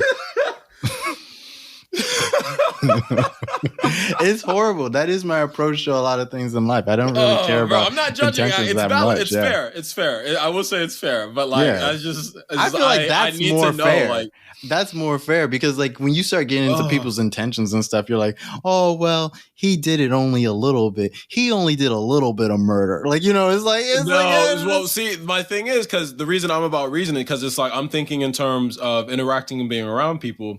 Mm. If I know why, that determines whether I should give you. I guess that has to do with whether I should give you another chance or not. Because for me, that's what determines like second chance stuff like that. Why did you do? Because it's like we could use murder. Like meet a dude. He's like, yo, I went to prison. Did 10 years for murder. Hey, it was nice meeting you, man. Okay, maybe never invite him out. But if person's like, yeah, so it was murder. I was in self defense. Dude came after my daughter. Mm-hmm. We got into a fight. He slipped and fell on a nail. He died at the spot. And be like, oh damn. At least I know you don't have a problem, and you could be trusted to be around, safe around you and stuff like that. Instances like that. That's where I'm coming from when I think about it. Where you're coming from is still true though, because the fact is, it's like we have to do something about this. Right. Why you did it? Because it's like, listen, because I don't have time to hear you cry. Yo, listen, I'm just trying to feed my baby. Okay, yeah, I know, but you can't keep stealing. You like, right? like I get you. I hear where you're coming from, and it's good. And now I know I don't have to like put you down, but like I'm gonna have to tie these hands because you steal again. And fuck feeding your kids. Like they ain't gonna have their mom, right? Right. And so I see where you're coming from. And the honest answer, it is a balance between the two. Like, you got to know where a person's coming from, and that determines what consequences we dole out, like what you have to deal with. The fact of the matter is, whether you like it or not, Logan. but Logan's just straight up like no. Yeah, Logan's straight up like no. Like no. Oh, he spilled milk in the house. Oh, my fault, man. So what had happened was get the fuck out. Get the fuck out the house. Fuck out. Who the Clean the milk up and then get the fuck out. Yeah, and go. like who told you to? What are you doing? I'd be so tight. I'd be so tight when shit happens too. Like I'd be like, who the fuck? Why is this happening right now? Why did you sitting there pouting, just mad? It's like, man, are you cleaning that up? Like, what is wrong with you? Like, yo, I'm really sorry. No, don't. No, I don't want sorry. I want fix it now. Fix this shit.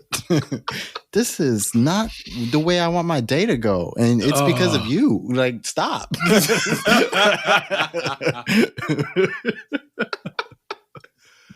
Oh man. Oh no. Okay. Let's get the fuck out of here. Yeah, bro. I didn't expect to even be. I mean, good cast for coming back from break then. Yeah, for real. That's funny. Do you have anything you want to leave the people with? Right. Yeah. Damn, it's been so long. I forgot how the show ends. I mean, dead ass, to be honest. I'm not even playing almost. But yeah, man. We went over a lot of things, like so many things. And you know what? I'm kind of tired dealing with shit and not in the mood. So I'm just gonna say, just be blessed, y'all, and be considerate. You know what I'm saying? Be blessed, be considerate. Understand someone before you judge them. Right. All right. Mitch out. What do I have to say? I hope everybody had a great Christmas break and a great holiday break. I know the holidays can be rough for some of us. But I hope you had a good time anyways. And you know what? Holidays are over. So there's that. You got that. And no, no, that's not why I laughed. In my head, you went, well, holidays is over. Now get the fuck up. Yeah, your time from being sad is over. So I don't know what you're doing, guy. Yo, you better get up out that shit, man. All right, Santa Claus is gone. Get with the program. You lazy. No, stop. Full of excuses every year. Just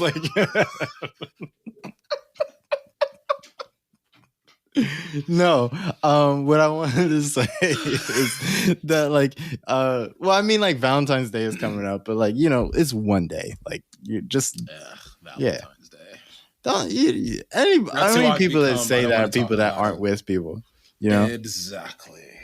It's not that bad. Fuck you. Is it really? Fuck it's love. Not. I think love. Even when I was single, I think I was overdoing it. Being like, no, I'm not seriously like this. But I feel like I'm slowly starting to become that person because I'm not a hater in general. So I'm like, but Mitch, you avoid a relationship. That's not whoa, accusations. Avoid is a strong term for me. I feel like that's the problem. It's not that I avoid them. I have things that I'm working through. Okay. And people have things that they're working through. And sometimes things don't work out, and that's kind of been my experience. That's my story. I'm sticking to it. Anyways. We'll talk about it later if we want. Little Mr. Afraid of Commitment over there. Lies. And you can pick somebody up. Everybody's waiting to get picked up during Valentine's Day. February and this time in January is prime. Get you a date in Valentine's. It's not that hard. But if it doesn't warm up, I'm not even going outside. Just lower your standards a little bit, and you'll have a date for Valentine's Day. Never lower my for standards. 1 day of the year, just so you can make take pictures and shit. Come on, it's not. I'm better than that. I'm better than that. That's why you be alone on Valentine's Day. That shit right there. Can't be better for Valentine's. You can't be better than that for Valentine's Day. Just what you can't be better than that. You can't be better than that for Valentine's Day. You can't come to the buffet late and then wonder why everything is why is it cold? No, this is it. This is what you got. This is what's left over here. Maybe I'll just stay my ass home. I need one to go to the buffet. Like I said, it's cold outside. Yeah. I mean, being inside on Valentine's Day with the person you want, that's well, I'll see if I can finesse kind of the move. We'll see what happens. I'll see if I can make that work. Hey, Hey, so what you doing for Valentine's Day? Yeah, you should like, it's like college transcripts. You should really just do it now, like a college application. Like, do it now instead of after like the last day of high school. Like, do it early. Like, right, time to set up. Yeah, it's time to set up. Right, Be like, okay, hey, time to Valentine's Day setup 2022. Let's go. Yes. Let's go. What people should really do is they should like be like, I want to have a Valentine's date. And this is it. Like, I just want to have a date for Valentine's Day. Because I got bamboozled like that one time. Like, I thought this girl was actually into me. And she just wanted somebody for Valentine's Day. She didn't talk to me the day after. Like, we went out the day. I didn't even realize it was Valentine's Day. And then, like, we went out. And then, like, I was, like, halfway through the date when I was like, oh, shit, it's Valentine's Day. And she's like, yeah. And then she acted like she didn't know. But then, like, she didn't talk to me for, like, ever after that. Like, it was... like, I got bamboozled into a date on Valentine's Day just so like some girl wouldn't want to be alone. Like, that was the story. It'd be like that. Well, I'll see what I can do. See what I can finesse. We'll see what happens. All right. As always, if you like the show, share the show. Oh wait, no, I have actually shit to say. Stand on your truth.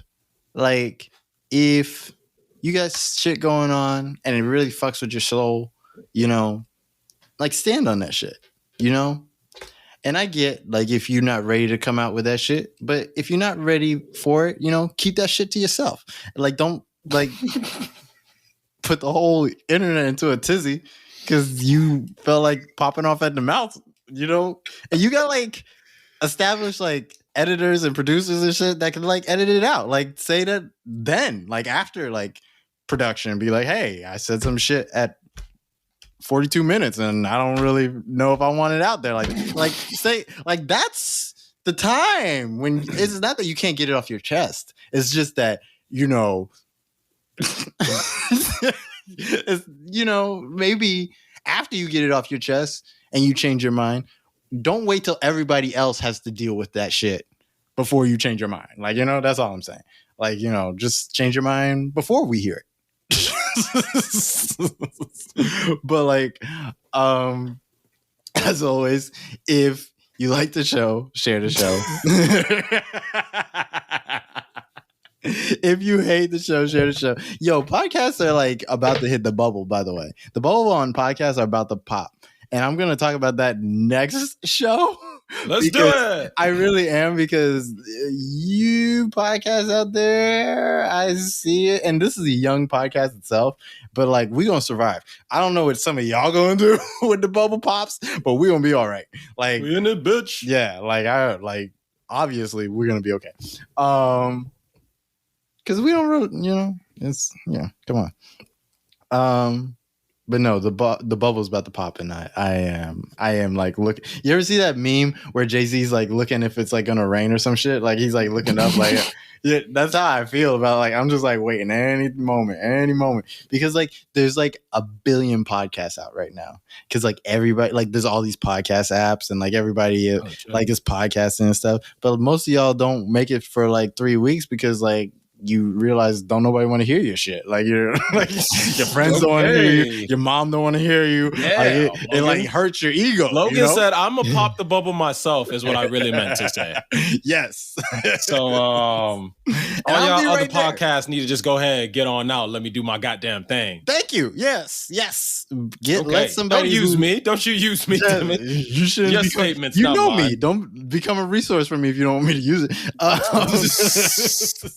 No, I'm waiting for that bubble to pop, because like I can deal with the rejection. Like, I can deal with my friends not listening to the podcast and everything. Like, facts. Yeah, facts. I can deal with it. Friends. Man, I've been at this for like 10 years. People ain't show up to shit. My parents didn't show up to shit to love me. Come to your place, like, Like, I mean, they tried when they could. Like, let me not say it like that. I don't want them to hear this. Be like, Mitchell. Listen. Yeah, I remember. I love going to your place, though. I love seeing you on stage. You're the only person who've actually seen me fuck up in bad ways on. Oh no, it wasn't you. It was Dimitri. You didn't see me when I was. Oh yes, he did. Yes, of course. Yeah, he saw me. Of course, it would be him. Yeah, like, of all people. I didn't even know he was there. It was that is like, the worst person to see you. Yeah, I know. It was, bro, I was so tight because no idea he was there. It was an accident. I was like, fuck. Oh man, yes. To not even know. Oh no. There? He didn't see it. He heard about it. Never mind. I forgot. Oh no. One I of his think he did see his it. brothers. I told think him. he did go because he went the night before me. No. I think he saw me, but the night I'm talking about, I thought it was him, but I think it was one of his fraternity brothers had gone and saw it, and he heard about it, and I was like, "Fuck, that is not what you want. That is not what you want. Shut up, man. That didn't happen." But that's the game, you know. It is. That's how it Good goes. Good times. Yeah, good times. Good times. I love y'all. What was I gonna say? Oh yeah. Have a good morning, have a good afternoon, have a good evening, have a good lunch, dinner, breakfast, whatever. Have a good time taking the kids to school, even though you probably shouldn't listen to this with the kids in the car.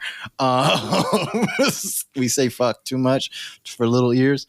But you know, fuck them kids. Oh my God. Listen. And all the things you do. I just hope that you do them well and you have plenty of blessings.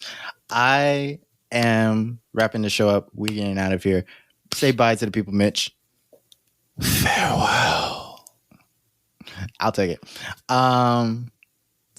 This is wait, no. I always fuck this up. Why can't I close or open the show? I don't know why. Anyways, I'm your host, Logan. This is episode 34, and this has been the Milk and Toast Podcast. Woo woo. See ya. Bye. Yay, yay.